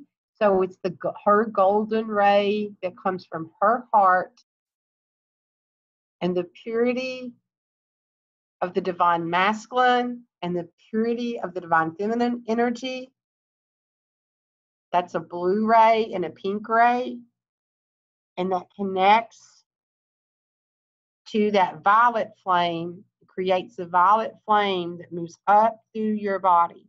So this is bringing in the truth and the divine energy of the divine masculine and the divine feminine energy, and the truth of what that truly is.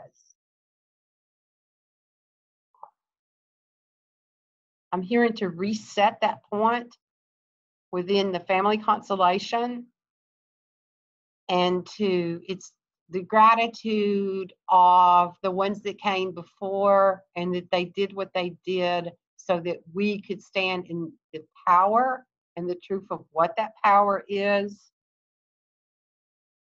and how to resonate that energy out to all of humanity. So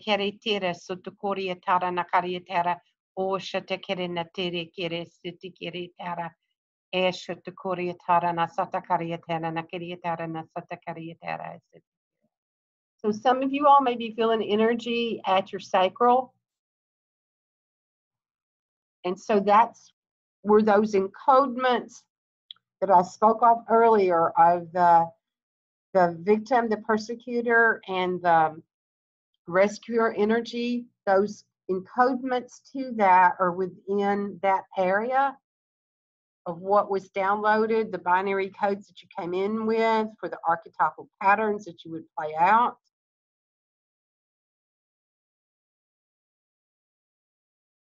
So we're going to ask for this energy, the highest octave of this, to reset and to receive the truth from your divine essence. And so it's like just a knowing. Some of you may actually get an understanding, but what these opportunities are for you, for this frequency to be encoded within your system.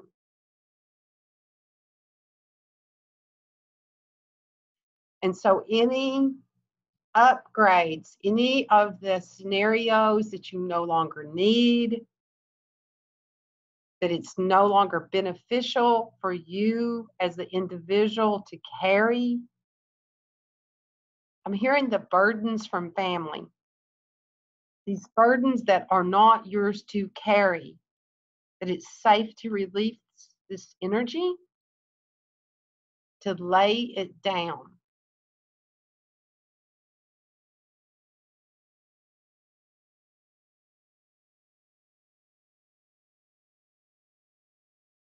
And so there's the energy of the truth of significance and the significance of your own divine essence.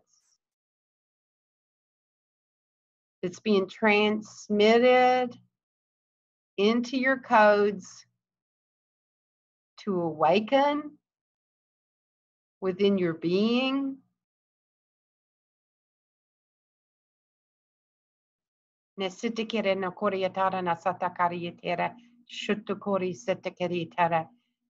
into your own divine timing. And it's safe to stand in that energy. It's safe to be true to yourself and what that energy is, the truth of that. Nekere tora satera nakiritera nasutukorietara nakatera shotore kirietara and shatana nekituru kirietara satera nakari ona satakarietara shatakarietara inukarietara nasatakarietara eshitakari sutukorietara sutukorietara. So there's like it's like a drain that's being opened to suck out the fear, like any of the fear that's been lodged within the cells that is no longer beneficial to carry. It's not discernment. It's like, so when this energy is released and cleansed from your system, there'll be more expansion of discernment. And the truth of what that really is. And that it's safe to have discernment, and it's safe to stand in your own power of that and the truth of what that really is for you.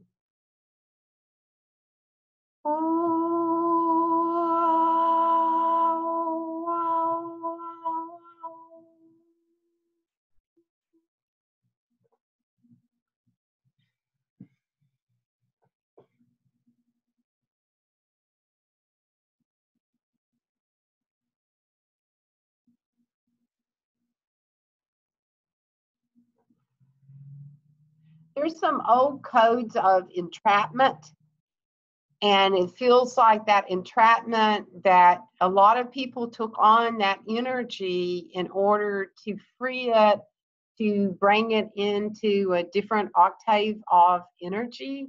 So there's some old patterns of entrapment that have been just rutted in. Okay, let me ask, what was the significance to keep holding on to it? It's almost like a slavery kind of thing.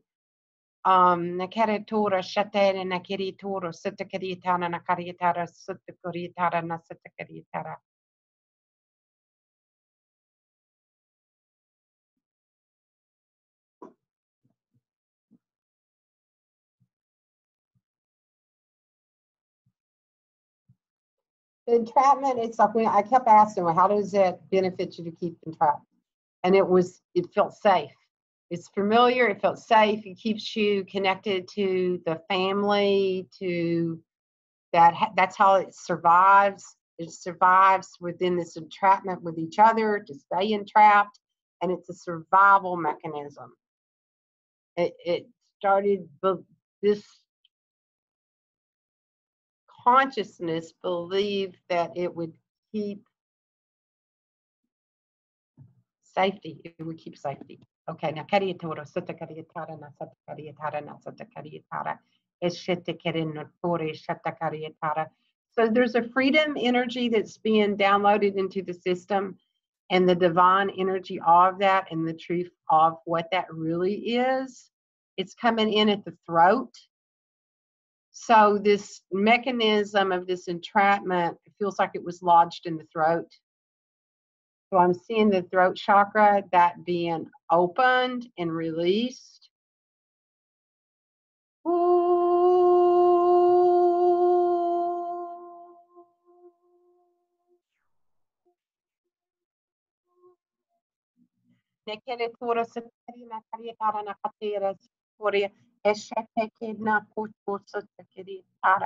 Makaria tara na satakaria tera na kariatoro eshatakaria tara na satakaria o kuriatara na satakaria tara eshete kena na kotoro na katara kiriatara na satakaria tara eshatari kariatara na satakatara una satakata shatena o shatakara na tara kiriatara na satakaria tara.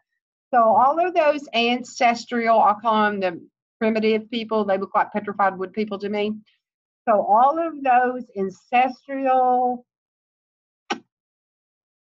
energies that kept that bound in the binding of that for the time that it needed to in order to survive, that can ask for that to be escorted out, and that you are no longer bound by this energy.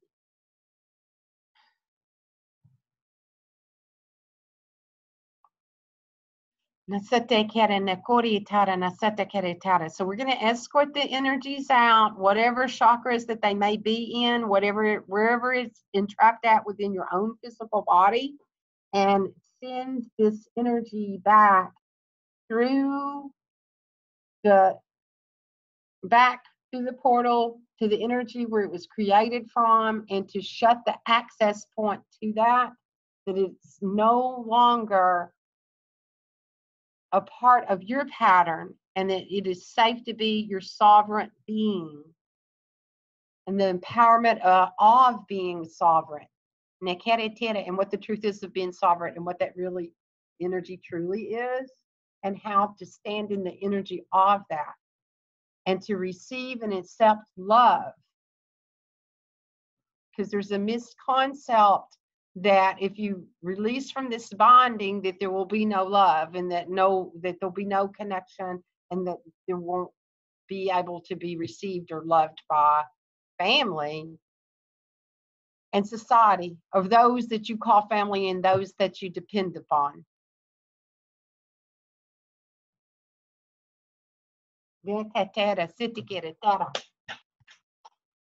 Shatora Kariatara na Satakariatara na Sitakiritara, Eshetekere na Karitara na Satakaritara, Eshutora Kariatara na Satakariatara, Eshetekariatara na Satakiritara na Sutkaritara. So I'm seeing all that corded energy being undone, Nakaritora nasata karietera nakaduro sotora shetera nakarietara sotokorietara natara kire. So they're telling me to download freedom again, the truth of freedom and what that energy is, the safety of it, how to create a safe world, how to exist in this world, how to reflect this out, how to radiate the energy of that. It's with this energy of compassion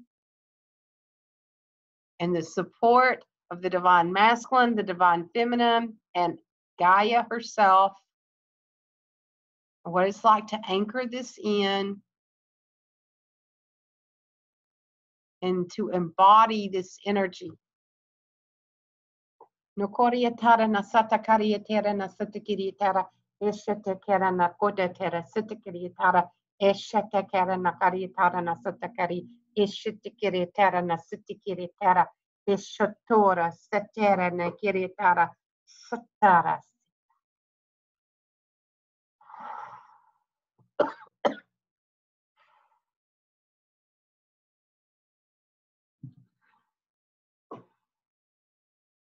Okay, so I am being told to tell you to ask to step out of that. It looks like a membrane and to just pop through the other side of it and into this divine container of light and healing that has been created, and to just for this moment to step into that energy of that support that's there for you.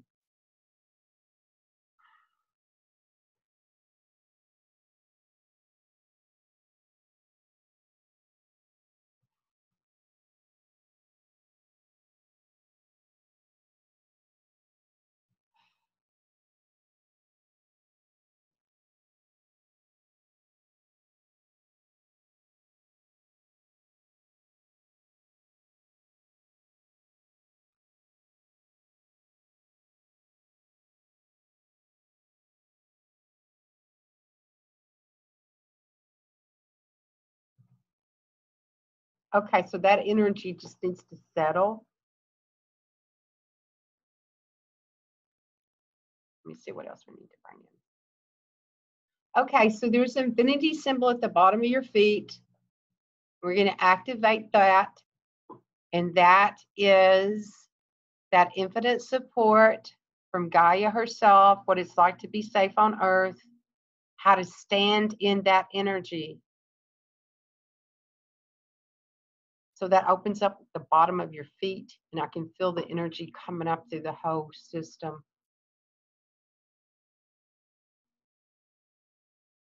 And then there's another infinity symbol at the knees. We're going to activate that, and that's how to walk forth with this. How to stand in it, how to be supported, and how to walk forth. So it's a vibration that's being downloaded into your system. These binary codes.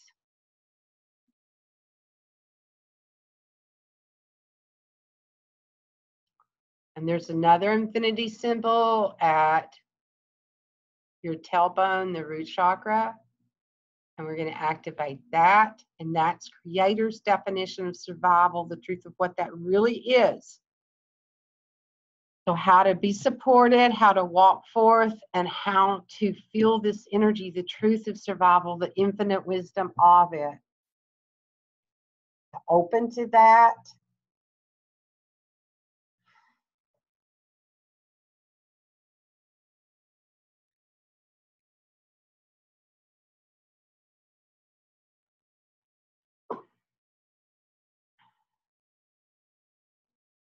So that energy moves up through all of your energy signatures and centers. And so I'm being told that to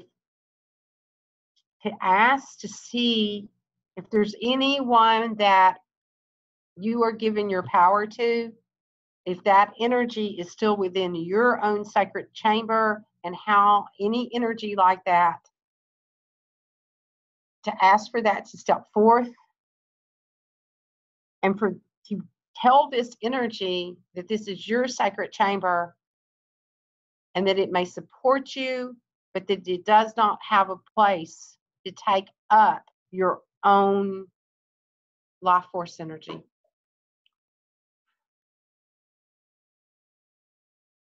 Your life force energy is yours.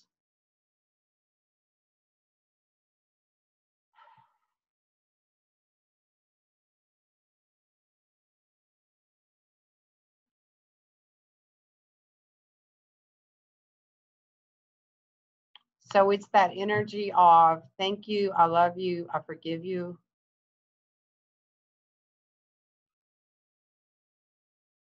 Thank you for the support.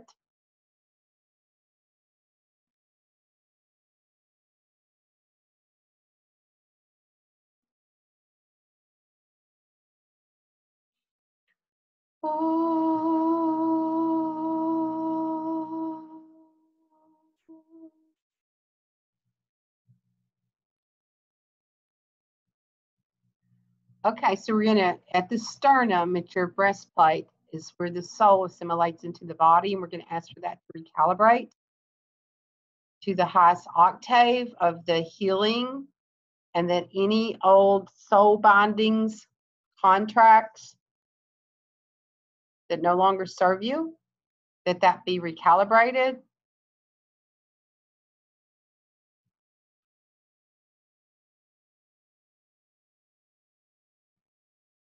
So as that energy moves up through your body, all the way out past your crown, your transpersonal chakra, to the higher self. There's the infinity symbol above your transpersonal chakra. This activates to your solar codes, and that's that God consciousness energy. So it aligns your solar purpose with your soul purpose and your earth purpose, one unified working unit. So breathe that in.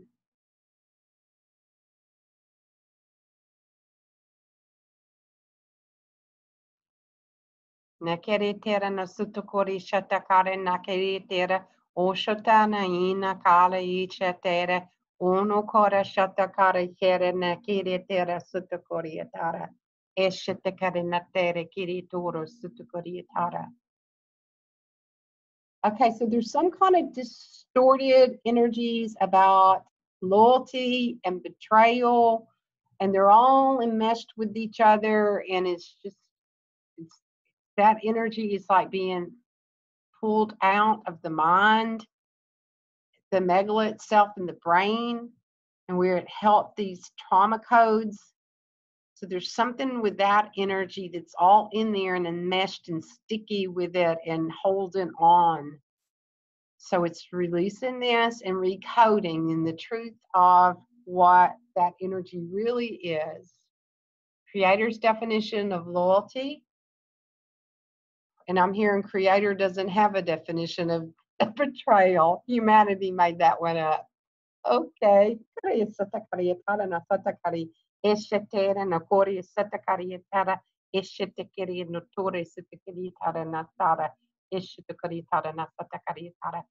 they're telling me betrayal is only the energy of your expectations not being met. And then we perceive it as being betrayed.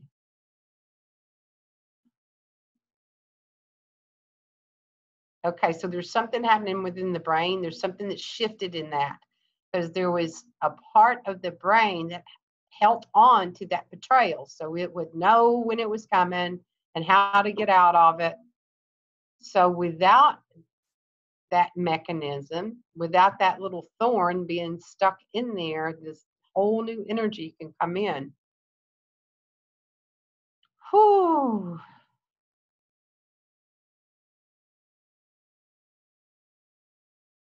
So breathe that in.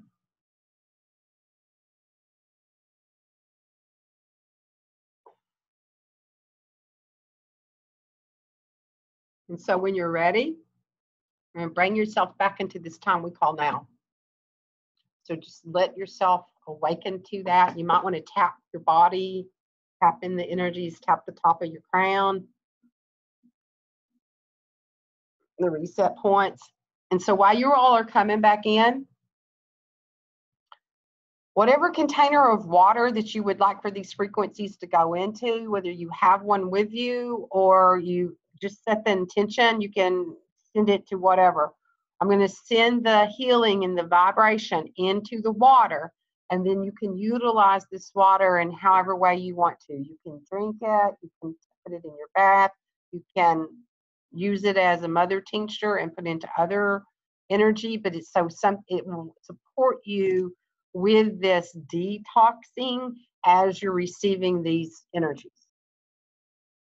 So it's the healing that we receive today in these higher aspects of these binary codes. I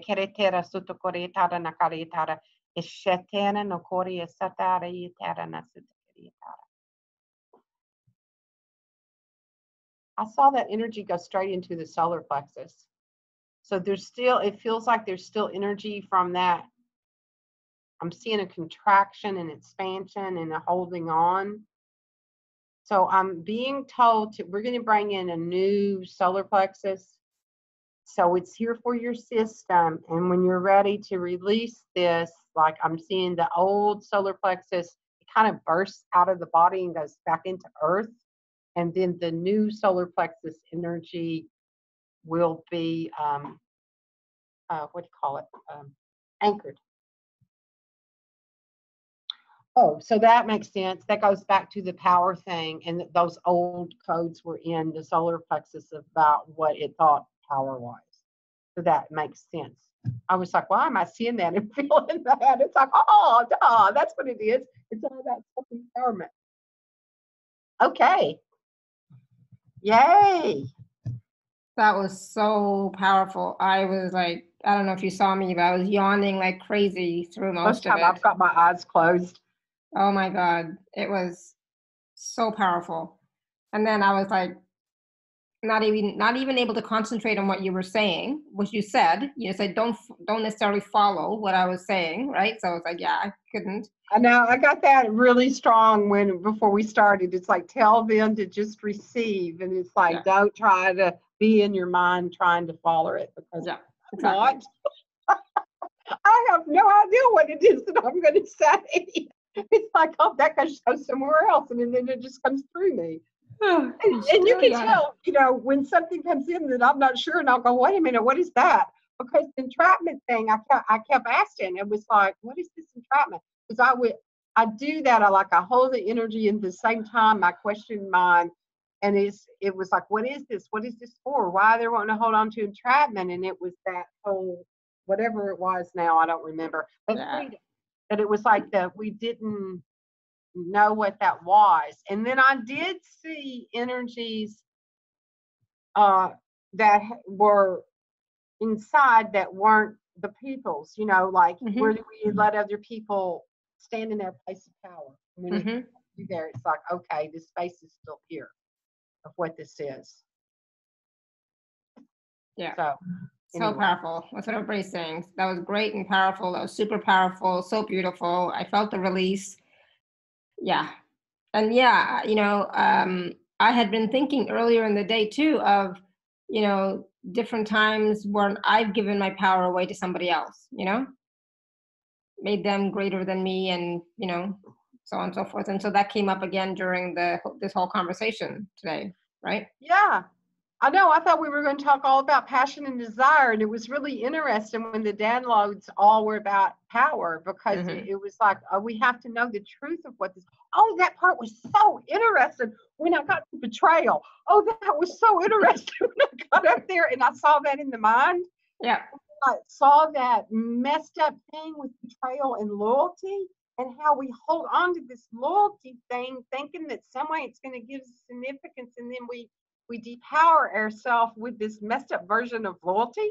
It's like, what is this? And it's like this inner. And then when I went, well, what's the other? Because they're giving me, like, when that goes out, what replaces it? And I said, well, what places? At the same time I'm doing this, I'm like multitasking. So I asked at the same time, well, what's the opposite of betrayal? And they said, we don't know. You all made that up. Yeah, that was funny. It's like, so no, we don't know. That's not ours. We don't know. that. So it's no such thing. And then I got tickled, and I was like, well, why did, and so at the same time, this is how fast I'm thinking. And then I thought, well, why did we do that? And they said, because your expectations weren't met. So you think somebody betrayed you because, and so I saw the difference. And this is something that came up this week with me, the difference in what are our agreements and what is our expectation, and that's a boundary thing, and that we think we have, what's not clear. And it's like, so I have this expectation of you and you have this expectation of me, but there's no agreement between the two of you of what the expectation is. So nobody knows what's expected from anybody. Right. That it goes out into relationships. Yeah, absolutely. So what is the agreement that you have? And it's like, Linda, you need to be listening to that. It's like, what is the agreement? Because it's like, especially when you've been with people for a long time, there's just these unspoken expectations, and it ends up with all this enmeshment. Does that make sense? Absolutely. Yeah. Happens all the time, right? So it's like, it's like we're, as without the emotions and without all of the significances here and there, that where can you stand in your own peace and talk about the agreement? Then and we're seeing that playing out in the world, these expectations and all of this stuff, these power plays, all this stuff that's happened right now within the nations of everything, and how that's kept different areas in places of being victims. It's all been disempowering. It's all about control. That whole energy is just all about control. The betrayal energy too, that showed me how that was about control. That humanity created that for control. Humanity created a lot of things just for control. Yeah. That's one thing. Yeah. Right. Creator didn't create all of that stuff. We did it. We did. Yeah. That was where they gave us free will. Sometimes I wonder why did they give us that? We thought it was be a good thing. They wanted to see what would happen with free will. And the whole time we could just have divine will. That's what we're going back to. Yeah.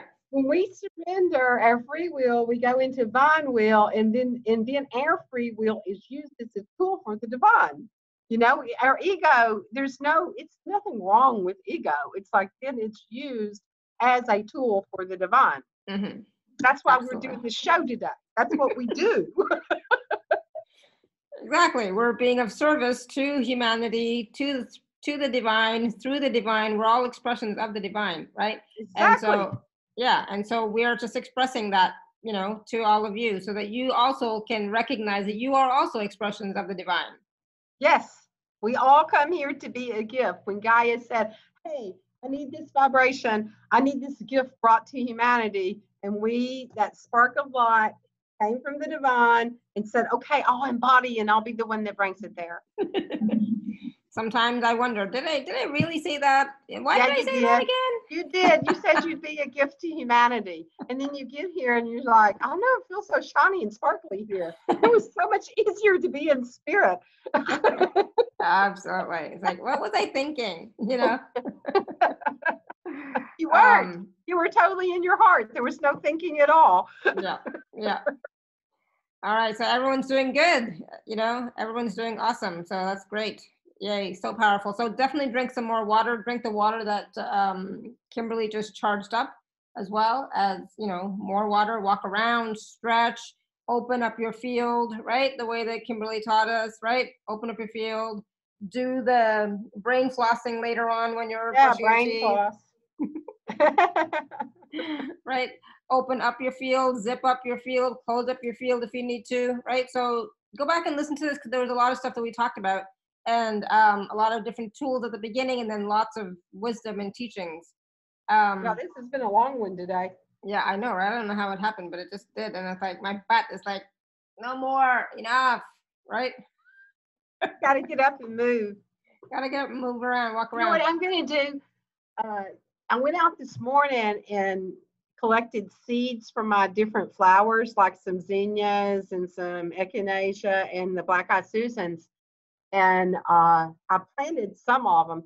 So I'm going to go take that energy that we just did. I'm going to put them in these seeds. Oh, nice. And then when I plant them, those seeds will be in my yard, and then the birds will come eat them, and then the birds will go take them and they'll scatter them out. So exactly, all over the place. Yes, you can do it that way. I thought I'm going to take that energy and just download those seeds with it. I kept getting, this is a good time to that's beautiful. harvest these seeds and plant these seeds, and then there are flowers that bloom that energy. Oh, that's beautiful. I love it. I would never have thought of that. Wow. I know. I just so thought creative. that. It's like, what can you do with it? And it's like, put it in the seeds.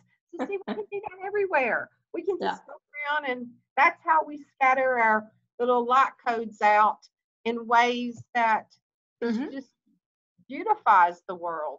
Exactly. Empowers us, inspires us, uplifts us, right? So it's about us embodying more and more light, you know? Right. So embody more light, especially in the next coming days, you know, do whatever you can to embody more light, to be the light more and more, and take advantage of Kimberly's special offers. They're available at alara.at/show/Kimberly10. If you've never had a personal session with Kimberly, you definitely want to. I highly recommend it. I love my personal sessions with Kimberly. They're so fascinating and on point, like totally on point. Exactly what I need, and more than I can expect. So definitely take a look at those packages as well. Awesome. So Martha says she joined your membership. Oh, good. Yay. Awesome. Cool. Good. And Kimberly does do her Facebook Lives, I think, every day. I know this week I'm doing What Do You Want? And so that's that. Yeah, it's like, so tell me what you want, because I got that. It's like, just start putting it out there, you know? And so I'm doing Tell Me What You Want. ABBA song, right? Tell me what you want, what you really, really want. Yeah. Yeah, and so I'm going to do on that the group one for the membership one. I'm going to do something on 1010 in it. So if they're already in it, then they'll be in that one. So I'll be on there live doing something. Yeah, so 1010 is a powerful day. So, if you can, we have a call on 1010 as well. But also, like, be open to the energies that are coming onto the planet, open up your field, raise your vibration the best you can, keep your thoughts positive and uplifted, all that wonderful stuff, right? It's going to be fun. Yeah, so I'll be in that Facebook group doing something. So if they buy now, they'll get to be inside of it. Awesome, beautiful. All right, everyone, thank you so much for your questions. And I'm so sorry, Linda, I guess I misunderstood your question. Oh, thank you, Martha. But oops. Sometimes typing is not the same as, speaking out loud, right? It happens. Oh, Linda's typing. Let me just wait and see what she's saying. That's okay. And thank you. Good. All right, everyone. So thank you. A powerful call. Drink your water. Walk around. Go into nature the best you can, if you can. And if you can't go out to nature, bring nature in. I have this big, huge money plant, and it's like almost as tall as me, maybe slightly less. So we that's what I look at now all the time, because I can't always get out. So thank you, Kimberly. Always, we have so much fun together. I just love our processes. I love our conversation. So thank you for being here again with us. All right, everyone. So until next time, may you continue to be blessed with an abundance of joy, peace, love, happiness, prosperity, radiant health. Sending you all much love and blessings always. Bye. Bye. Thank you, everyone. Bye for now.